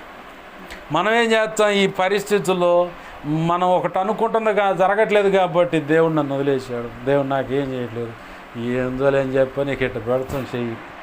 ఆడ కూర్చొని తినే తిండి మానుకొని శుభ్రంగా చికెన్ చేసుకొని బిర్యానీ ఆడ చేసుకొని ఆడ కూర్చుంటే ఇక్కడ పెడుతూ చెయ్యి ఏందో అమ్మాయి రా తిందు కానీ అంటే ఉండవయా తిను, నువ్వు తినిపో, నాకు తినాలి బుద్ధి కావట్లేదని అడి చేసి ఇడి చేసి కుక్కలకో లేదంటే సర్దిపడి అట్ట పారేయటం ఇట్ట అయిపోద్ది. కానీ పట్టుమని ప్రశాంతంగా తినడానికి అవకాశం ఉండదు. అసలు ఇవన్నీ ఎందుకు? సాల్వ్ చేసే సమస్య, నువ్వు సాల్వ్ చేసే సమస్య ఉంటే దాని విషయంలో నువ్వు దిగులు పడాలి. అవునా? నేను అనుకుంటున్న పని నా ద్వారా జరిగేదైతే టక్మని వెళ్ళి చేసి యువతలకు రావటమే. నా ద్వారా జరిగేది కాదు కాబట్టి ఇంక నేను దేవునికి అప్పచెప్పాలి. దేవునికి అప్పచెప్పి దేవుడు సమాధానం ఇచ్చేంత వరకు వేచి ఉండాలి. ఆ వేచి ఉండటమే మనకు కష్టం. దేవుడు సమాధానం ఇచ్చేంత వరకు మనం వేచి ఉండాలి. ఆ వేచి ఉండటమే మనకు కష్టం అన్నమాట. రమ్మ లోపలికి రండి. ఏంది? దేవుడేమో ఆయన అనుకున్నటువంటి కొలతలు నీలోకి రావాలని కొన్ని పరిస్థితులు అనుమతిస్తూ ఉంటే మనం ఏం చేస్తామంటే మనం అనుకున్నది జరగట్లేదని ఆయన మీద సణుగుతూ ఉంటాం. ఇజ్రాయేల్ ప్రజలు ఐగుప్తులో ఉన్నప్పుడు 10 అద్భుతాలు చూశారు. ఫరో ఎలా పీడించబడ్డాడో, దేవుని చేత బాధించబడ్డాడో చూశారు. సమృద్ధి గలవారిగా మిమ్మల్ని బయటకు పంపిస్తానన్నాడు, అలానే వచ్చారు. ఎర్ర సముద్రం కాడికి రాగానే ఏందిరా మోసే అన్నారు. మోసే ఏంది ప్రభు అన్నాడు. ఊరక నాకెళ్ళి చూచావేంది, నీ చేతిలో ఉన్న కర్ర జాపు అన్నాడు. 6 నెలలు నా దటికి దాటారు. వచ్చారు మీద పడ్డారు అనుకున్నారు. ప్రభు అప్పుడు దాకా ముందున్న ఆయన అగ్నిస్తంభంగా అవతలకి వెళ్ళిపోయి వాళ్ళకి వీళ్ళకి మధ్యలో నిలబడి వీళ్ళ పక్షంగా వాళ్ళతో పోరాడుతున్నాడు. నీ విషయంలో ఎవడైనా శత్రువుగా ఉన్నాడా? రహస్యంగా ఏదన్నా నీకు కనబడకుండా ఏమైనా ప్రయోగాలు ఇలాంటివి ఉన్నాయా? అసలు ఆయనకు అప్పచెప్పు, ఆయన నిలబడమని చెప్పు. నువ్వు ప్రభు అన్నాడు ఇజ్రాయేల్ ప్రజల పక్షంగా ఫరో మధ్యలో నువ్వు నిలబడ్డావు, అగ్నిస్తంభం నువ్వు నిలబడు. నేను డీల్ చేయలేని, నా వల్ల కాదు, నేను బలహీనురాని, నువ్వు చూసుకో ప్రభు అని చెప్పి ఆయనకు అప్పచెప్తే ఎవడైతే నీ మీద పగ పొనుకుతాడో, ఎవడైతే ఏదో చేద్దాం అనుకుంటాడో వాడికి పెట్టె కడతారు, లేదంటే పాడే కడతారు. ఏంది? పెట్టోడైతే పెట్టె కడతారు, పాడేవాడైతే పాడే కడతారు. నేను అందరికి బాగా చెబుతా, ఈ క్రైస్తవుడితో కానీ దేవుని సంఘంతో కానీ సేవకుడితో కానీ ఎవరైనా పెట్టుకున్నారా? ఎవరైనా పెట్టుకుంటే శాలేమన్న అంటూ ఉంటాడు. మా ఆత్మీయ తండ్రి దావీదు పాష గారి గురించి, దావీదు నీచెవుడని పెట్టుకుంటే దినం ఖర్చులు, మట్టి ఖర్చులు, గుంత ఖర్చులు, పెట్టె ఖర్చులు అన్నీ పెట్టుకొని నీతో పెట్టుకోవాలి. అంత డేంజర్ వాళ్ళు. ఏంది? నేనంటా నా మాటను ఉదాహరణకు తీసుకొని క్రైస్తవుడితో, క్రీస్తు రక్తంలో కడగబడిన వ్యక్తితో, సేవకుడితో, నువ్వు పరిచారకుడివైన, సంఘ పెద్దవైనా, ఏంది నీతో ఎవడైనా పెట్టుకున్నా, సంఘంతో మందిరంతో ఎవడైనా పెట్టుకున్నా వాడు ఖచ్చితంగా మట్టి ఖర్చులు, గుంత ఖర్చులు, ఏసీ పెట్టె ఖర్చులు, వాడిని పెడతానికి కావాల్సిన పెట్టె ఖర్చులు. క్రైస్తవుడైతే అదే, హైందువుడైతే పూడ్చే సెక్షన్ అయితే పాడా, కాల్చే సెక్షన్ అయినా పాడా, కట్టెలు మొత్తం రెడీ చేసుకోవాలి. ఏంది? అన్నీ రెడీ చేసుకొని వాడు పెట్టుకోవాలి. వాడు అట్నే పెట్టుకోండు కాలనీలో. నా భక్తి నేను చేసుకొని పోతున్నా, ఇంట్లో కూర్చొని రహస్యంగా ఆ విగ్రహాల ముందు కూర్చొని ఏదేదో వ్యవహారాలు, చండీయాగం, మహాచండీయాగాలని ఆళ్ళకి చెప్పి చేయించి అంతటితో ఆగిన ఆ ఇల్లు మారి యువతలకు వచ్చాం. పక్కనే ఉండేవాళ్ళు ఇంతకుముందు. మళ్ళీ వాళ్ళు ఇల్లు కట్టుకోవడానికి పోయి మళ్ళీ యువతలకు వచ్చి మళ్ళీ అదే పని చేస్తాను. నేనెందుకు నా పని అది నేను చేసుకున్నాక దేవుని మాటలు అందిస్తా, ఊరకుండొచ్చు. నెట్నే అనుకుని కరెక్ట్గా కన్ఫర్మ్ అయినట్టుంది, ఏమీ తిరుగు లేకుండా స్ట్రోక్ వచ్చి పోతున్నాం అనుకుంటానే ఉన్నా. అట్నే పోయిండు. నీకు ఎవడైనా, నీకు తెలియకుండా ఎవడైనా శత్రుత్వం కలిగి ఏదైనా చేస్తాను అని చెప్పని ఉంటే, నీతో ఎవడైనా సవాల్ వేసి ఉన్నా, లేదు నీకు తెలియకుండా ఎవడైనా చేస్తున్నా, ప్రభు నీకు వాటికి మధ్యలో, వాళ్ళకి మధ్యలో అగ్నిస్తంభం నిలబడి వారితో పోరాడతాడు, తీర్పు తీరుస్తాడు, నీకు జయాన్నిస్తాడు. నువ్వంటే భయం కలిగేలా చేస్తాడు. అయితే నువ్వు చేయాల్సిన పని ఏంటంటే ఆయన దగ్గర కూర్చొని ఆయన చెప్పినట్టు ఇజ్రాయేల్ ప్రజలు కనుక ఈ ఎర్ర సముద్రం దాటైపోగానే నెక్స్ట్ టైం వచ్చింది, వెంటనే మారా అనుభవం కాడికి వచ్చారు. ఏరా మోసే అన్నారు. ఆడ దేవుడు అద్భుతం చేశాడు. ఆ తర్వాత నీళ్ళ అనుభవం వచ్చింది, ఆడ అద్భుతం చేశాడు. మాంసం రా అన్నారు, ఆడ అద్భుతం చేశాడు. మన్నా అన్నీ చూశారు. చివరికి అంతా చేసింది ఏంటంటే, వీళ్ళు ఎక్కువ చేసింది ఏంటంటే దేవుని గాయపరచడం. మనం అలా ఉండకూడదు. ఎదురవుతున్న అనుభవాల్లో ప్రభు అన్నాడు, ఇటు నుంచైతే 4 రోజులు పోచారు లేదా 11 రోజులు పోచారు. వీళ్ళు ఇటు కాదు కానీ వీళ్ళని పరీక్షించాలి, వీళ్ళు కరెక్ట్గా ఉంటారో లేదో పరీక్షించాలి. కాబట్టి ఎర్ర సముద్రం ముందుకు తీసుకున్నాం. ఈరోజు నీ జీవితంలో నా జీవితంలో అయినా ప్రభు తన సంకల్పం అనుకూలమైనటువంటి ఆశీర్వాదం నీకు ఇవ్వాలని నిర్ణయించాడు. కాబట్టి ఆశీర్వాదాన్ని నువ్వు దక్కించుకుంటావో లేదో, ఆశీర్వాదాన్ని పొందుకోవాలని తపన కలిగి ఆయన పాదాల చెంతబడి ఏదన్నా కానీ ప్రభు నువ్వు నిర్ణయించింది నాకు ఇస్తావా లేదని మొండిగా ఆ రూచము గనక నయోమితో గనక నువ్వు రావద్దని చెప్పొద్దు. నాకు ఏదైతే అదేంది నీతో నేను వస్తా, ఇద్దరం పోదాం అని చెప్పి పోయినట్టుగా మొండిగా ఆయన పాదాలు పట్టుకొని కూర్చోవాలి. కాంచే అలాగ యోసేపు కూర్చున్నాడు కాబట్టే ప్రభు 2 పాళ్ళ ఆశీర్వాదం ఇచ్చాడు. ఆమేన్, హల్లెలూయా. అతడు ముందుగానే తనకొచ్చిన కలలు చెప్పాడు, తన అన్నలకు చెప్పాడు, తండ్రికి చెప్పాడు. ఆ కలలు నెరవేర్చడానికే కొన్ని సందర్భాలు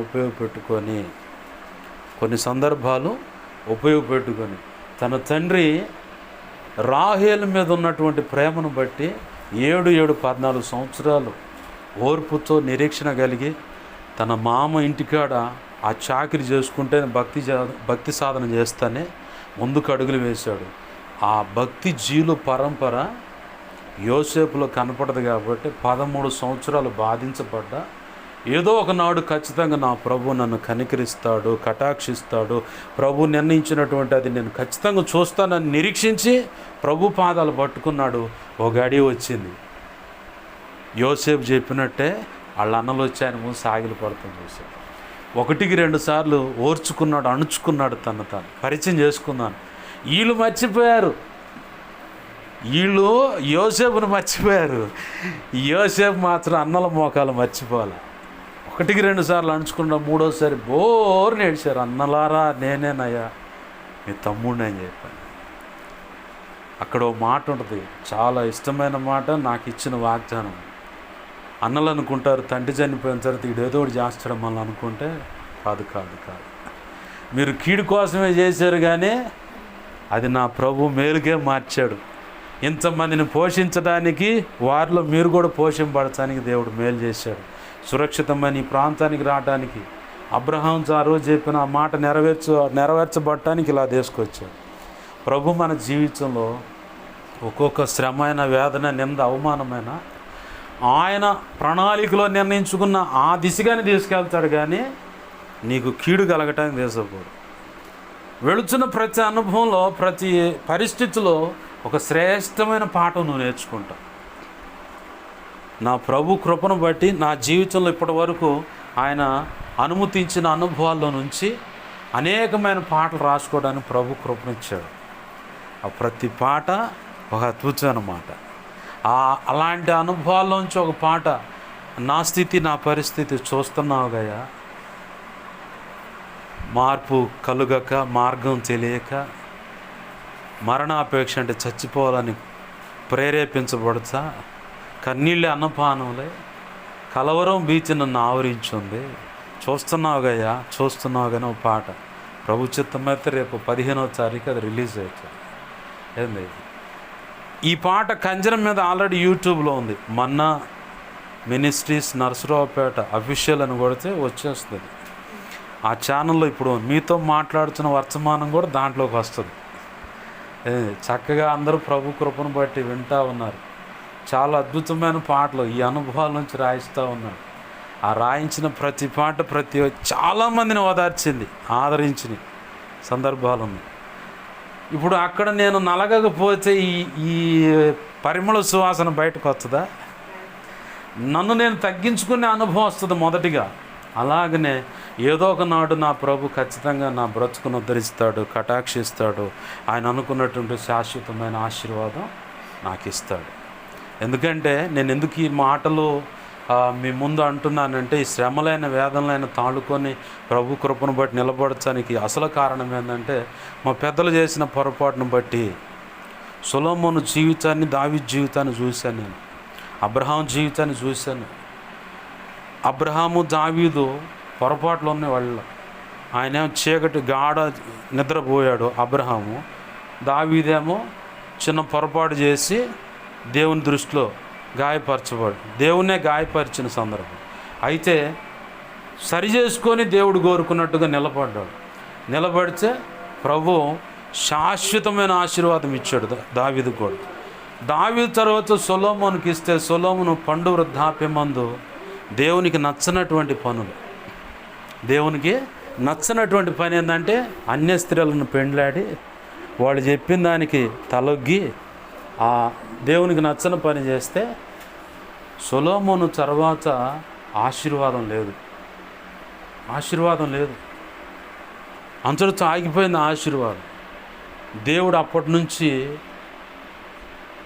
ఆ రాజ్య పరిపాలన పద్ధతులను విభాగించి 11 మంది గోత్రకర్తలు కలిగిన సంతానం అంతటినేమో ఇజ్రాయిలుగాను, ఈ యోధా గోత్రం ఒక్కదాన్నేమో యూదులుగాను చీల్చేశాడు. ఇక అక్కడి నుంచి మొదలైంది ఇక మొత్తం శాపం అన్నమాట. ఈ ఉదంతాలన్నీ బైబిల్ చదివినప్పుడు నేను తలపోస్తా, మా పెద్దల వల్ల వచ్చినటువంటి ఆ పొరపాటును బట్టి నా బ్రతుకు ఇలా ఉండకూడదు. నేను ఒకవేళ ఈ భూమి మీద నా తదనంతరం ఎవరికైనా ఆస్తులు సంపాదించి పెట్టకపోయినా, నా ప్రభు కృపను బట్టి ఆయన ఎదుట కనుక నమ్మకంగా బతికి ఆయన నిర్ణయించిన ఆశీర్వాదం నేను పొందుకుంటే, నా తర్వాతి తరానికి ఆశీర్వాదాన్ని నేను పంచి వెళ్ళాలి. ఇప్పుడు దేవుడి చేత నువ్వు శపించబడితే నీకు ఎన్ని ఆస్తులు ఉంటే ఉపయోగం చెప్పు? నీకు ఎన్ని సుఖభోగాలున్నా, బంగారం ఈ కడియాలు ఒకడైతే చూస్తే మెడ మీద నిండా ఆడవాళ్ళ కంటే భయంకరంగా వేసుకుని మొన్న ఒకటి చూసా, బంగారం గోల్డ్ మ్యాన్ అంటే వాడు. ఈ ఉపయోగం ఏముంది? దేవుడి చేత నువ్వు శపించబడి ఉంటే నీ తర్వాత వంశం ఉంటుందా? నీ తర్వాత దీవించబడుతుందా? దావీదు దాకా బాగానే ఉంది. దావీదు తర్వాత సొలొమోనుతో దేవుడు శిక్షించేటప్పుడు చెబుతున్నాడు, మీ నాన్నకి ఇచ్చిన మాటను బట్టి నిన్ను ఏమి చేయట్లేదా. హిజ్కియాతో కూడా అంటాడు, దావీదును బట్టి యెరూషలేం పట్టణాన్ని, ఇజ్రాయెల్ దేశాన్ని కాపాడుతున్నా నేను అన్నాడు. అట్లానే నిన్ను బట్టి నన్ను బట్టి కూడా ఈరోజు ప్రభు నీతో నాతో మాట్లాడుతున్న మాట ఏంటంటే, అతడు చెప్పినటువంటి మాట నెరవేర్చే వరకు ప్రభు యొక్క వాక్ అంట పరిశోధిస్తూ ఉందంట. ఉంటాడా లేదా, ఎంతవరకు ఉంటారు, ఎలా నడుస్తారు, ఏందని. ఎందుకంటే ప్రభు నిర్ణయించిన శాశ్వతమైన ఆశీర్వాదం నీకు ఇవ్వాలని. ఈ మాటలు వింటున్న ప్రతి ఒక్కరు దాన్ని స్వతంత్రించుకోవాలని ప్రభు ఆశపడుతున్నాడు. మనల్ని బహుగా ఆశీర్వదించటాన్ని బట్టి ఆయన సంతోషించాలని తపన పడుతున్నాడు.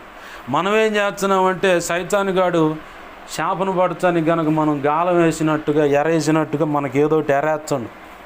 ఆ ఎరకపోయి దొరుకుతున్నాం అంతే.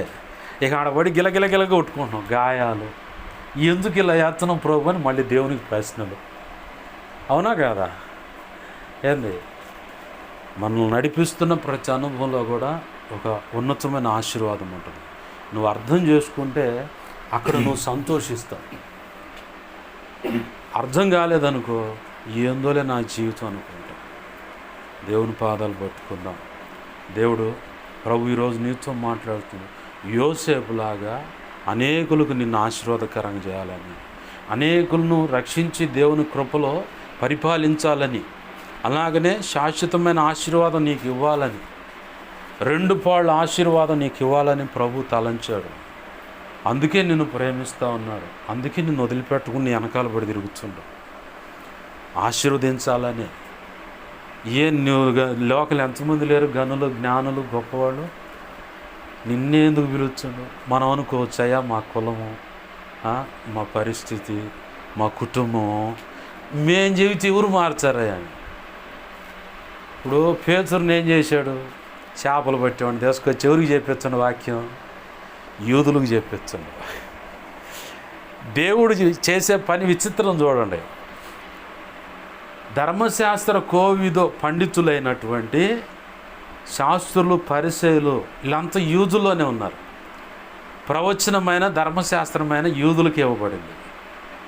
ఇట్లాంటి వాళ్ళకి చేపలు పట్టుకునేవాడిని తీసుకొచ్చి ప్రయోజకుడిగా చేసి పరిశుద్ధాత్మతో నింపి బలమైన వాక్శక్తి ఇచ్చి ఆ గనులు జ్ఞానులు అనుకుంటున్న వాళ్ళ ముందు ఈయన నిలబెట్టి వాక్యం చెప్పించామంటే ఇంత పాండిత్యం ఆడ నుంచి వచ్చింది అనుకున్నారు. మరి వాళ్ళని సిగ్గుపరచలేదా? నిన్ను హెచ్చించలేదా? ఇది ఒక కోణం. పౌలు భక్తుడు గమలీయేలు పాద సన్నిధిలో ఆ పాదాల దగ్గర ధర్మశాస్త్రం మొత్తం అట్లా వడగట్టినట్టుగా మొత్తం తన నరాలు జీర్ణించుకుపోయింది. అంతగా విద్యాబుద్ధులు నేర్చుకోండి. నేను మంచి పాండితుడిని, నేను ధర్మశాస్త్రం ప్రకారం నీతిమంతుడిని, ఈ క్రీస్తు ఎవడో, ఈ క్రీస్తు సంబంధించిన ప్రజలు ఎవరో అని చెప్పని చిత్రహింసలు పెడుతున్నటువంటి ఆ సౌలును దర్శించి పౌలుగా మార్చి తీసుకెళ్ళి ఎవరికి చెప్పించాడు వాక్యం? అన్యులకి. ధర్మశాస్త్రాన్ని గ్రహించిన వాడు ఒక యూదుడు అన్యుని యొక్క పేరు ఎత్తకూడదు, ముట్టకూడదు, వాడిని పట్టుకుంటే అపవిత్రం. అటువంటి పరిస్థితి. నేను మంచి తురుము అది ఇది అనుకున్న వాడిని తీసుకుపోయాము, అన్యులకు వాక్యం చెప్పించండు. ఏంది ఈ చేపల కంపు ఈడేందిరా అనుకున్న ఆ వ్యక్తిని తెచ్చాము, ధర్మశాస్త్రం ప్రకారం ఆ కొలతలు ఈ కొలతలు చూసుకున్నవాడికి చెప్పించండు. మరి దేవుని యొక్క జ్ఞానాన్ని గమనించండి. మనం దేవుని మాటలు ధ్యానిస్తే లోతైన అర్థాలు బయటకు వస్తాయి. మరి నువ్వు అనుకోవచ్చు, నేను ఒక పుట్టుక క్రైస్తవుని, నా కులం ఇది, నా కుటుంబ పరిస్థితి ఇది, నా సాక్ష్యం ఇలా ఉంది, ప్రస్తుతం నా భవిష్యత్తు ఇలా ఉంది, నేను జీవితం వింటారంటే నువ్వు జీవితం వినరు. నిన్ను వాడుకొని నీ నోట ఆయన మాట ఉంచి నిన్ను నడిపిస్తున్నటువంటి త్రియేక దేవుడు, ఆయనలో ఒక అంశమైన పరిశుద్ధాత్మ దేవుడు నిలబడి మాట్లాడతాడు. కాబట్టి ఆయన అనుకున్న పని జరుగుతుంది. ఆమేన్, హల్లెలూయా. మరి అంత గొప్ప ఆధిక్యత, గొప్ప ఉద్దేశం కలిగి ప్రభువు నిన్ను ఆశీర్వదించాలని పిలుస్తుంటే ఇంకా నేను ఆ దేవుని పాదాల చెంద కూర్చొని ప్రార్థన చేస్తా, నేను సాటును కూర్చుంటా, గిజ్జను కనుక గోధుమలు దొల్లగొట్టుకుంటే ఆడ గానుగుల మధ్యలో కూర్చుని సాటుగా నా బతికి కించారని లేవా బయటికి రా అంట. పరాక్రమశాలి గల గిజ్జనంటే ఎవరు దూరాడుకుంటున్నావు? పరాక్రమశాలి నువ్వేనా? ఎవరో కాదంటే నేను ఎందుకు పనికొచ్చాను? అది నేను పరాక్రమశాలి అయితే దేవుడు మాకు చోడై ఉంటే మా బతుకులకి కెట్టేందుకని ఈరోజు నువ్వు కూడా అడుగుతూ ఉండొచ్చు. అది నిన్ను తొంగి చూసుకుంటే కనపడే పరిస్థితులు అవి. నా ప్రభు అంటున్నాడు, ఇక ఆ షాటును బతికింది చాలు కానీ రా బయటకు. ఏదో ఒక రోజు ఖచ్చితంగా అనేదే ఉంటాడు. ప్రభుకి అని తప్పినయా? నిందల అవమానాలు అని తప్పినయా? ఇప్పుడు నిన్ను గైలిచ్చి ఏమంటున్నాడు ఆయన? నిన్ను ముట్టువాడు నా కనుగుడ్డు ముడుతున్నాను. సౌలుని ఏం చేశాడు? సౌలా నన్ను ఎందుకు హింసిస్తున్నాడు? నేను ఎప్పుడు హింసించాను ప్రభు అంటే, నా ప్రజలు హింసించాను, నన్ను హింసించినాడు కాదా? ఒకవేళ ఎవడన్నా పరిచయం పాడు చేస్తాడేమో, 1 కొరింథీ 3:16 పోయడం ఏముంది? ఎవడైతే నా మందిరం పాడు చే వాణినే పాడు చేస్తాను. మరి ఇన్ని వాగ్దానాలు దేవుడు నీకు ఇచ్చి నీ భుజానేసి మొయ్యమంటే నువ్వు అవి పక్కన పడేసి నేను అర్హురాలిని కాదని ఆ మూల కూర్చుంటానంటే లేవాలి. ఇక పైకి లేచి నిలబోడు. నీకు చేతనేందే మాట్లాడడానికి ప్రయత్నం చేయి. గొడ్డలి లేదా కచ్చో కంసాలు ఆయన దగ్గర తీసుకుపోయాం, పొద్దున బాగా సాగు కొట్టించాం. ఇప్పుడు ఎందుకంటే రైతులకు పనులు వస్తాయి కాబట్టి గడ్డ పొలుగులు తీసుకుపోయి సాగు కొట్టించారు. ఓ పక్క చిమ్మగాను, ఓ పక్క పొదునుగా. ఎందుకు? పని చేయటానికి. ఆడు సాగు కొట్టి తీసుకొచ్చి ఆ మూలం పెడితే ఉపయోగమా? ఏదో ఒక టయానికి తెలియకుండా మంచు పెట్టి తుప్పు పట్టి అది పాడైపోతుంది. అది వాడుతున్నప్పుడే పొదును ఎక్కువచ్చింది. అట్లానే నువ్వు మాట్లాడుతున్నప్పుడే, చిన్నగా ప్రార్థన చేస్తున్నప్పుడే చిన్నగా నువ్వు పొదునెక్కుతావు, బలవంతుడు అవుతావు. ఒకానొక నోడు నా ప్రభు నీ విలువేంటో ప్రపంచానికి తెలియపరుస్తాడు, నీ వాళ్ళకి తెలియపరుస్తాడు, నీ చుట్టూ ఉన్న వాళ్ళకి తెలియపరుస్తాడు. నీకు అర్థం కాదు అది. ఇప్పుడు నువ్వు అడుగులు వేస్తూ ఉండు, మిగతా పనులన్నీ ప్రభు చేస్తూ ఉంటాడు. నేను కూడా అట్నే నేనేమీ లేదులే అనుకున్నా. మా మేనత్త నూతకి ఇచ్చాం, ఈ చిన్న మాటలు చెప్పి నా మాటలు ముగిస్తాను. వాళ్ళ ఇంటి పక్కన ఖాళీ స్థలంలో చేతబడికి సంబంధించినవి పెట్టారు. ఆ ప్రభావం తగిలి నిద్రపోట్లు ఇంతే చూస్తుంది. 3 రోజులు ఇంకుంటే అయిపోద్ది. వాళ్ళ పిల్లలు వచ్చి ఎన్ఆర్ఐలో చేర్చారు. వాళ్ళ పాస్టర్ గారు, సంఘ పాస్టర్ గారు వచ్చి ప్రార్థన చేసి, ఇంకా 3 రోజులు ఉంటే నువ్వు అయిపోతావు అమ్మాయి, కానీ నీ పిల్లలు పక్కకు తెచ్చారు. అయితే ఇది ఒక కోణం అయితే, ఈ దిశగా నీ మేనలుడు ప్రార్థన చేస్తుండు, నీ చుట్టూరు, నీ ఇంటి చుట్టూరు అంతా కలిగిన సమస్య చుట్టూ ప్రాకారం వేస్తుండు, అది మిమ్మల్ని బతికిచ్చింది. ఆ మాట చెప్పి వెళ్ళిపోయిన తర్వాత నేను డాక్టర్లా కోట్ వేసుకొని ఆయన దగ్గరికి వెళ్ళి అన్నీ రాసుకొని అంత అయిపోయిందిలే, క్లియర్ అయిపోయింది అన్నాడు. దానికంటే ముందు మా మేనమామ ఎడదాకా జుట్టు ఉండి కాళ్ళు ఇట్ట బైబుల్కి వెళ్ళి పెట్టి అంటున్నాడు. ఏంది ఆహాహా అంటావు అని చెప్పి అంతేదాన్ని. ఆ తర్వాత నేను పోయి అవన్నీ రాసుకొని అయిపోయిందిలే, క్లియర్ అయింది అని చెప్పాను. అప్పుడు కళ్ళు మూతలు పడ్డాయి. అప్పుడు దాకా నిద్రపట్ల. ఆ సందర్భంలో దైవజనుడు చెప్పాడు, ఈ దిశగా నీ కోసం నీ మేనలుడు ప్రార్థన చేస్తున్నాడు అని చెప్పిన తర్వాత మా వాళ్ళలోకి నా విలువ ఏంటో తెలిసింది. నీకు కూడా ఒక సమయం ఉంటుంది, నీ విలువ కూడా తెలిసేలాగా, నీ ఇంటి వారికే కాదు, నువ్వు పెరిగిన సంఘానికి కూడా నీ విలువ తెలిసేలాగా చేస్తాడు. ఈ మధ్యకాలంలో ఎస్ఆర్గేడ్ పెట్రోల్ బంక్ పక్కన చంటి సన్నిధి మందిరం ఉంది. నేను తరచుగా దేవుడు చెప్పిన దాన్ని బట్టి అక్కడ మందిరం కాడికి వెళ్ళి కూటం అంతా అయిపోయిన తర్వాత ప్రార్థన చేసి వస్తాను. నువ్వు ఖచ్చితంగా వెళ్ళు, నేను వద్దన్నదాకా వెళ్ళు అన్నాడు ప్రభు. అట్నా అని చెప్పని వెళ్ళి ప్రార్థన చేసి వస్తూ ఉన్నా. నాకు ఇంకేం పని లేదు, దేవుడు చెప్పిన కాడికి వెళ్తాం. అలా ఒకరోజు గొలుసు ప్రార్థనలో 2 సార్లు దేవుడు అవకాశం ఇచ్చాడు. ఉండాల్సి వచ్చింది ఆ టైం దాకా. ఉన్నా ప్రార్థన చేస్తూ ఉంటే నాకు అవకాశం ఇచ్చాడు. ప్రార్థన చెబుతున్నప్పుడు దేవుడు ప్రవచనం చెప్పాడు. ఇట్లానే ఉన్నా మీ ముందు ఉన్నట్టే. నా వెనకటి భాగంలో దేవుడు మందిరానికి స్థలం ఇస్తూ ఉన్నాడు. ఆ మందిరం స్థలం ఇస్తాడు దేవుడు. అయితే తన నిర్ణయ కాలంలో మందిరం కట్టబడుతుంది. ఇప్పుడున్న బలిపీఠం ఇట్టుంది కదా, ఈ ముఖం చూస్తా. అయితే ఇప్పుడు వెనకమాలి ఇప్పుడు స్థలం ఇచ్చాడు దేవుడు. ఆ ప్రవచనం ఎంత 4 రోజుల్లోనే ప్రభు కృపను బట్టి నెరవేరింది. ఆ వెనకమాల ఇప్పుడు కడుతున్నటువంటి ఆ స్థలం వైపుకి ఇటు దిశగా ఉంటుంది. ఇటు కాలేజీకి వెళ్ళి ఉంది బలిపీఠం ముఖం, అటు కాదు. ఇటు అనాథాశ్రమాన్ని ఇటు ఉంది, ఇటువైపు తిరుగుద్ది బలిపీఠము. ఇలా కట్టబడుతుంది, తన నిర్ణయ కాలంలో జరుగుతుంది. మందిరం స్థలం అయితే ఇస్తున్నాడు అని చెప్పాను.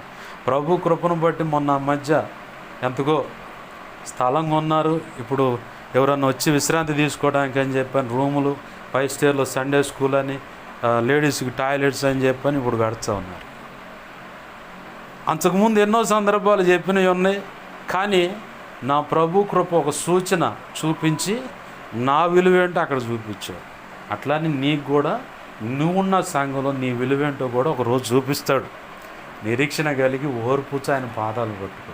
ఖచ్చితంగా నా ప్రభు అనుకున్న పని నీ ద్వారా జరిగిస్తూనే అందరికీ ఇప్పుడు నాకు ఎన్నో చేదరింపులు, విసుగులు, చస్తే బాగుండు అనుకున్న పరిస్థితులు అయినా ఉండొచ్చు.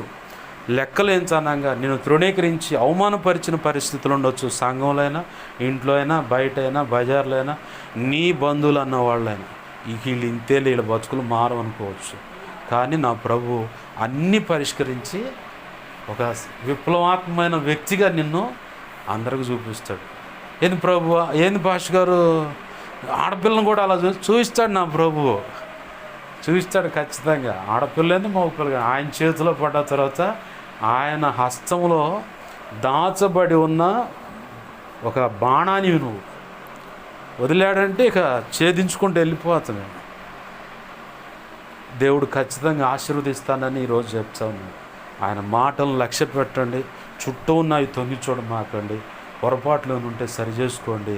ప్రభు ఖచ్చితంగా ఆయన అంటున్న మాట ఒకటే, శాశ్వతమైన ఆశీర్వాదం ఇవ్వటానికే నీ వంశాన్ని, నీ కుటుంబాన్ని, నీ బిడ్డనైనా నిన్నైనా నేను కోరుకుందే అన్నాడు ఆయన. నీకు ఎంతకంటే ఆశీర్వాదం ఏం కావాలా? కోట్లు పోసిన వస్తుంది ఈ ఆశీర్వాదం. సంతోషంతో ఆయన పాదాలు పట్టుకుందాం. రండి ప్రార్థన చేద్దాం.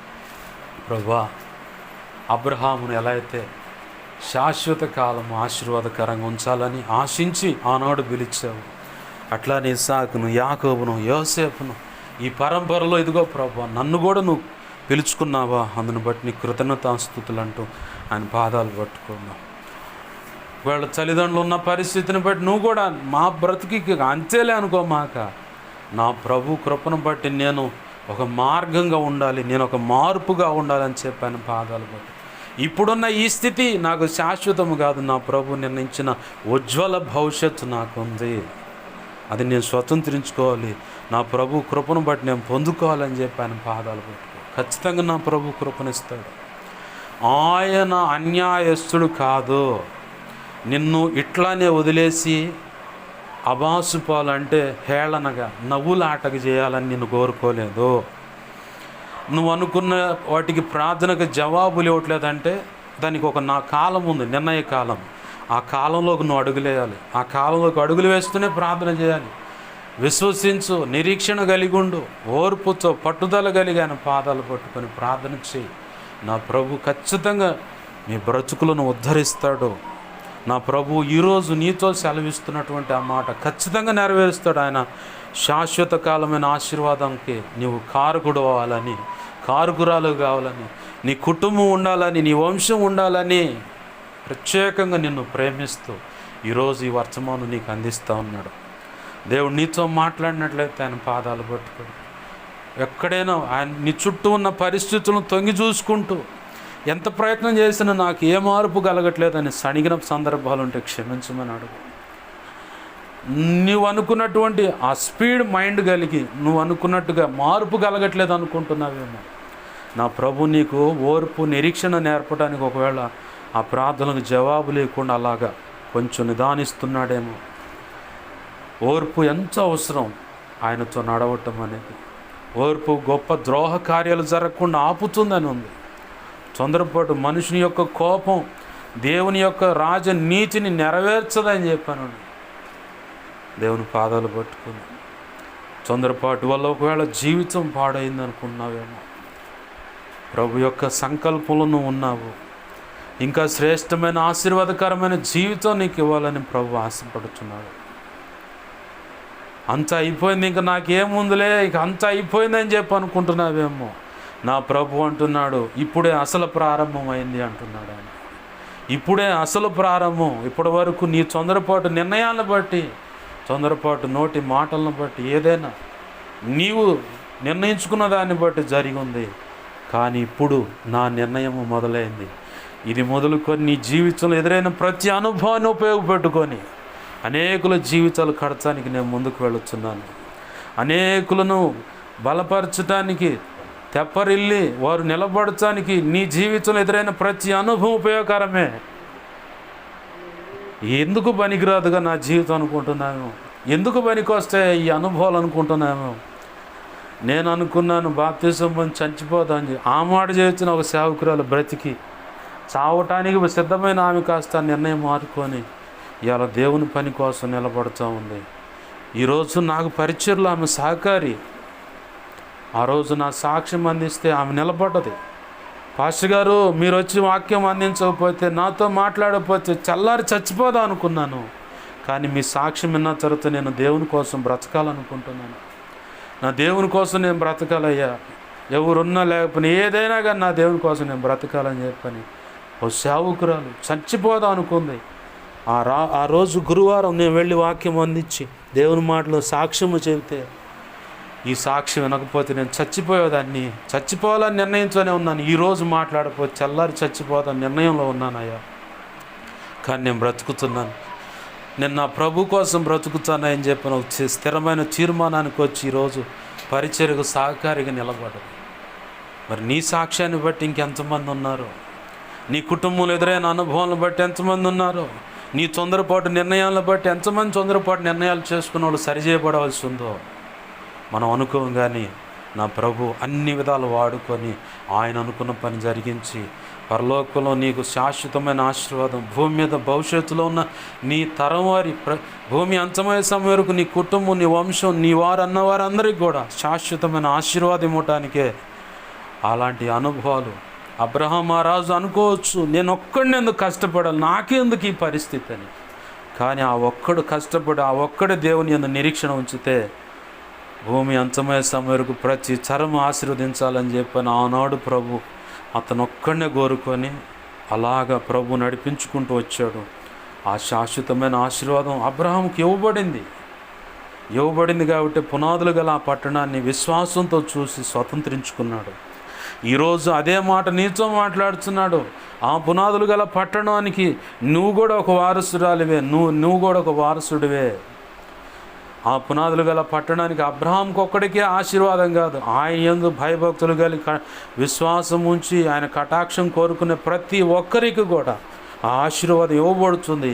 ఆ పరంపరలోనే నిన్ను కోరుకున్నాడు. నా ఈ మాటలు వింటున్న నిన్ను కూడా కోరుకున్నాడు, నీ కుటుంబాన్ని కోరుకున్నాడు, నీ వంశాన్ని కోరుకున్నాడు. నా ప్రభు ఆశీర్వదిస్తానంటున్నాడు. దిగులు పడమాక. కన్నీరు విడిచింది ఇక చాలు. ఆ కన్నీరు నాట్యంగా మార్చబోతున్నాడు దేవుడు. రానున్న దినాల్లో ఆ కన్నీటిని నాట్యంగా మార్చబోతున్నాడు. ఆ కన్నీటి నాట్యంగా మారటమే కదా అనేకులకు ఆశీర్వాదకరంగా చేయబోతున్నాడు. అది ఖచ్చితంగా ఇప్పుడు వచ్చే ఉన్నది ఆ సమయము. దిగులు పడమాక. లెమ్ము తేజరిల్లు. యెహోవా యొక్క కాంతి అంటే ఆయన యొక్క ఆత్మ నీ మీద ఉంది. యెహోవా నీ మీద ప్రకాశిస్తూ ఉన్నాడు. ఇంకా లేచి నిలబడు, బలపడు. ప్రభు యొక్క యేసుక్రీస్తు యొక్క ఉచిత కృపచేత నువ్వు బలవంతుడివై నిలబడు. నా ప్రభు నిన్ను ఏర్పాటు చేసుకున్నాడు ఆయన పనిలో. నా ప్రభు అనుకున్న పని నీ దిశగా నువ్వు అడుగులు వేయాలిక. కూర్చుంది చాలు. నేను చెబితే ఎవరింటారనుకుంటే పేతుని దేశపోయి పండితులు అన్న వాళ్ళకి చెప్పించాడు వాక్యం. పండితుడు అన్నటువంటి పౌలుని దేశపోయి అన్యులకు చెప్పించాడు వాక్యం. మరి వాళ్ళనే ఆ రకంగా వాడుకుంటే నిన్నెందుకు వాడుకోడు నా ప్రభు? ఖచ్చితంగా వాడుకుంటాడు. ప్రార్థన చేసుకుందాం. ప్రార్థన. ప్రేమగల మా కన్న తండ్రి యేసయ్య, నీకు వందనాలు, కృతజ్ఞత ఆస్తుతులు మార్చండి. నీ కృపచేత ఇదిగో అయ్యా మాతో అందరితో నువ్వు మాట్లాడుతున్న విధానాన్ని బట్టి నీ కృతజ్ఞత ఆస్తులు.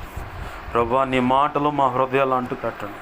నీరు కట్టి ఫలింపచేయండి ప్రభా. అనేక పర్యాలు నెమరవేయడానికి సహాయం చేయి.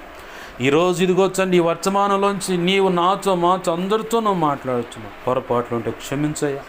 తొందరపాటుగా ఏమైనా ఆలోచనలు చేసి నిర్ణయం చేసుకుంటే ఇక నాకు భవిష్యత్తు తెలియదు, నేను చచ్చిపోదాని ఒక నిర్ణయం చేసుకున్న దేవా నీ బిడ్డలు ఉన్నారు ఇక్కడ. ఆలోచనలు చేస్తున్నాములు విడుదల కలుగునుగాక. ఆ చీకటి, ఆ దుష్టుడు, వాడి అంధకార శక్తుల నుంచి ఏసునాముల విడుదల కలుగునుగాక. దేవా ఇలాంటి నిర్ణయం కలిగిన బిడ్డలు ఇంకెవరైనా ఉన్నట్లయితే ఏసునాములు ఆ బంధకాల నుంచి వారికి విడుదల కలుగునుగాక. ప్రభువా నీ కొరకు నేను బ్రతకాలనే మంట ప్రతి ఒక్కరిలో కలుగునుగాక. ఏసునాము రిఖాందాబాబు. అయ్యా ఆ శాశ్వతమైన ఆశీర్వాదం పొందకుండా సైతాన్ని కూడా ఎన్నో రకాల గాయపరుస్తూ ఉంటాడు. అయ్యా కనికరించు. రూతు జీవితంలో గాయం ఉంది, తన భర్తను కోల్పోయింది. అలాంటి పరిస్థితులు కొంతమంది భర్తను ఎడమైన పరిస్థితులు, నా జీవితం ఎందుకు ఇట్లా అర్ధాంతరంగా ఇలా అయిందని చెప్పి అనుకున్నాడు. బోయాజ్ అనేవాడు ఒకడు ఉన్నాడు నీ కోసం. దేవుడు నిర్ణయించిన శాశ్వతమైన ఆశీర్వాదం కోసం బోయాజ్ అనే ఒక వ్యక్తి, అటువంటి శుభగుణ లక్షణాలు కలిగిన వ్యక్తిని దేవుడు నీ కోసం సిద్ధపరిచాడు. దిగులు పడాల్సిన పని లేదు. రెబ్కా లాంటి ఒక భక్తురాలే, భక్తికి వినయ భయభక్తులు కలిగినటువంటి వ్యక్తినే దేవుడు నీ కోసం ఉంచాడు. సహోదరుడు, ఒకవేళ పెండ్లి నా బతుకు, నా పరిస్థితి, నా సాక్ష్యం అనుకుంటున్నావేమో, రెబ్కా లాంటి ఆశీర్వాదకరమైనటువంటి ఒక పాత్రను నీకు భారీగా సిద్ధపరిచాడు.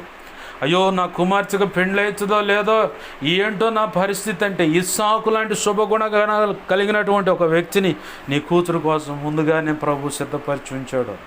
విశ్వాసంతో దాన్ని స్వతంత్రించుకో. నిరీక్షణ కలిగి ఓర్పుతో ఆయన పాదాలు పట్టుకో. ప్రార్థన చేయి. పెండ్లి కావాలనుకుంటున్న దేవుని బిడ్డ, దేవుని పాదాలు పట్టుకు. అయ్యా నువ్వు నిర్ణయించినటువంటి ఆ ఇస్సాకు ఎక్కడున్నాడో నువ్వు నడిపించు ముందుకి. అయ్యా నువ్వు నిర్ణయించినటువంటి ఆ రెబ్కా ఎక్కడుందో ముందుకు నడిపించయ్యా. అయ్యా నువ్వు నిర్ణయించినటువంటి ఇదిగోచండి ఆ బోయాజ్ ఎక్కడున్నాడో నువ్వు నడిపించయ్యా. బ్రతుకులను కట్టు ప్రభు అని చెప్పి ఆయన పాదాలు పట్టుకో. అంతకంటే ముందు నీ చుట్టూ ఏ పరిస్థితులున్నా, నీ జీవితంలో ఎలాంటి పరిస్థితులున్నా ఆయన పనికి నువ్వు ముందుకు అడిగి. ఆయన అన్నాడు మొదటిగా ఆయన నీతిని రాజ్యమును వెతకండి, ఆ తర్వాత అసలు అన్నీ మీకు ముందుగా అక్కర్లైన ఉన్నాయి, అన్నీ రెడీ చేసే ఉంచాడు అన్నాడు ఆయన. నాగటి మీద చేయి పెట్టి వెనుదిరుగువాడు నాకు పాత్రుడుగాడని కూడా ఆ మాట అన్నాడు. నేను చేయలేను, నేను అనర్హురాలను, నా వల్ల ఏమవుతుందో అది అని చెప్పని అనుకుంటున్నావేమో. ప్రభు పాదాలు పట్టుకొని క్షమించమని అడుగు. దేవుని పాదాలు పట్టుకో. రక్షణ లేకుంటే రక్షణ అనుభవంలోకి రా. ప్రభు కృపకు పాత్రుడు కా. ప్రభు కృప అనుగ్రహించునుగాక. సహాయం వచ్చే ప్రభు. దేవా, నువ్వు మాట్లాడుతున్న ప్రతి మాటను బట్టి నీ స్తోత్రాలు. దేవా, నీ గొప్ప ఆశీర్వాదం ఈ రకంగా ఉందని ఈరోజు సెలవిస్తూ ఉన్నా. నీ కృపలో ప్రతి ఒక్కరిని వర్ధల చేసి ఆశీర్వదించను. అయ్యా, మా కోసం ప్రార్థించమని ఆ రీతులుగా అడిగిన ప్రతి ఒక్కరి అవసరత నీ కృప చేర్చు. నీ సన్నిధిలో కానీ ఇంట్లో కానీ మోకరించి మా సంఘ దైవజనుడు తెలియపరిచి ప్రార్థింపచేయని మా సంఘ దైవజనుడుగా తెలియపరచని అడుగుతున్న ప్రతి ఒక్కరి అవసరత నీ కృప చేస్తున్నాం తెచ్చబడునుగా. మా కోసం పరిచయం కోసం విన్న వాక్యాన్ని బట్టి దేవా ఉపవసించి మరి ప్రార్థిస్తున్న బిడ్డను దీవించండి, రక్షించండి. ఆధ్యాత్మిక, భౌతిక, ఆర్థిక, ఆరోగ్యపరంగా కొలత లేకుండా దీవించి బలపరిచి అభిషేకించి నీ సేవలో గొప్పగా వాడుకోండి ప్రభు. అయ్యా, సహాయం వచ్చేయండి అయ్యా, నీవు చూడు నడిపించు.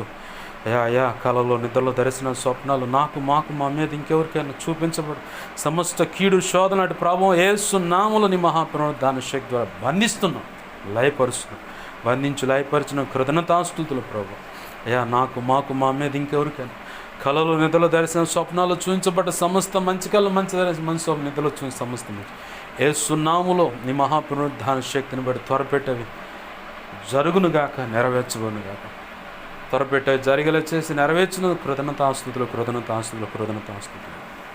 కనికరించమని కృపచేత వీళ్ళందరినీ అంగీకరించి దీవించి ఆశీర్వదించమని నీ లేఖనాన్ని హెచ్చించుకుంటూ నీ నామాన్ని గనపరుచుకుంటూ 2 తిమోతి 1:12 ప్రకారం నీ కృపాస్తాలకి నన్ను మమ్మల్ని ప్రార్థనలోకి ఇస్తున్న అందరిని అప్పచెప్పుకుంటూ యేసయ్య నామములోనే ప్రార్థించి అయ్యా, ఈ కుటుంబ అవసరతలు ఏమున్నాయి యేసు నామములో తీర్చబడునుగాక.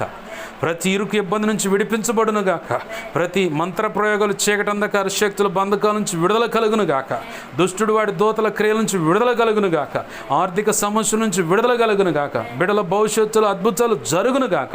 వివాహాల విషయంలో నీవు ఈరోజు సెలవిచ్చినట్టుగా నీ చిత్తమైన సంబంధాలు కుదిర్చి ఘనముగా వివాహాలు జరిగించుదువుగాక. ప్రభువా, బిడ్డల భవిష్యత్తును ఆశీర్వాదకరంగా చేయండి. బిడ్డలు ఇదిగొచ్చండి ఎంతో నిరీక్షణ కలిగి జీవితాల్లో సెటిల్ అవ్వాలని చెప్పిన ఉద్యోగాలు ప్రయత్నం చేస్తుండగా అవన్నిటి విషయాల్లో అద్భుతం జరిగి నీ కృప ద్వారా వెల్ సెటిల్ అయ్యేలాగా ఉద్యోగాలు అనుగ్రహించదుగాక. కృపచేత బిడ్డలు రెక్కల కష్టార్జితాన్ని ఆశీర్వదించమని, పంట పొలాలు దీవించమని, కలిగిన చరస్థిర ఆస్తులను ఆశీర్వదించమని, కృపలో పసిబిడ్డల పెద్దల వారు ఆశీర్వదించి వర్ధిల్ల చేయమని యేసయ్య నామములో నేను ప్రార్థించి సమస్తం పొందుకొని బిడ్డలు దీవించి ఆశీర్వదించి నీ చేతులకు అప్పచెప్పి మహింపరుచుకున్నాం మా తండ్రి. ఆమేన్. ఇప్పుడు మన తండ్రి అయిన దేవుని ప్రేమయు, ఆయన ప్రియకుమారుడైన యేసుక్రీస్తు వారి కృపయు, పరిశుద్ధాత్మ దేవుని అన్యోన్య సహాయ సహవాసము సమకూడిన అలాగే ప్రార్థనలు ఏకీపిస్తున్న అలాగే సార్వత్రిక సంఘంలోని సకల పరిశుద్ధులకు, ఈ కుటుంబానికి చేరి వచ్చిన కుటుంబాలకు, బిడలకు కలిగిన సమస్తానికి, పసిబిడ్డల పెద్దల సమస్తానికి నిత్యత్వము చేరు పర్యాంతరం సదాకాలం ప్రభు కృప తోడేవుని నడిపించి ప్రభు నిర్ణయించిన శాశ్వతమైన ఆశీర్వాదము మనం అనుభవించేలా చేయటమే కాదు, భావితరాలకు అందించి ధన్యులుగా మనల్ని చేయునుగాక. ఆమేన్. యేసు రక్తమునకేచి ప్రవేశు నామమున సంపూర్ణమైన విజయం కలుగునుగాక. ఆమేన్. అపవాది వాడి దూతలు, చీకటి, అంధకార శక్తులు, క్రియలు, ఎంత ప్రమాదకరం మంత్ర ప్రయోగాలు వాటన్నిటికీ అనంత నాశనం, సర్వనాశనం, నిత్యనాశనం కలుగునుగాక. ఆమేన్. వాటన్నిటి విషయంలో యుద్ధం యెహోవాదే. యేసు రక్తమునకే జయము. ఆమేన్. హల్లెలూయా. అందరికీ వందనాలు. ప్రభు యొక్క మహా ఉచిత కృప మనందరికీ తోడే నడిపించునుగాక. ఆమేన్.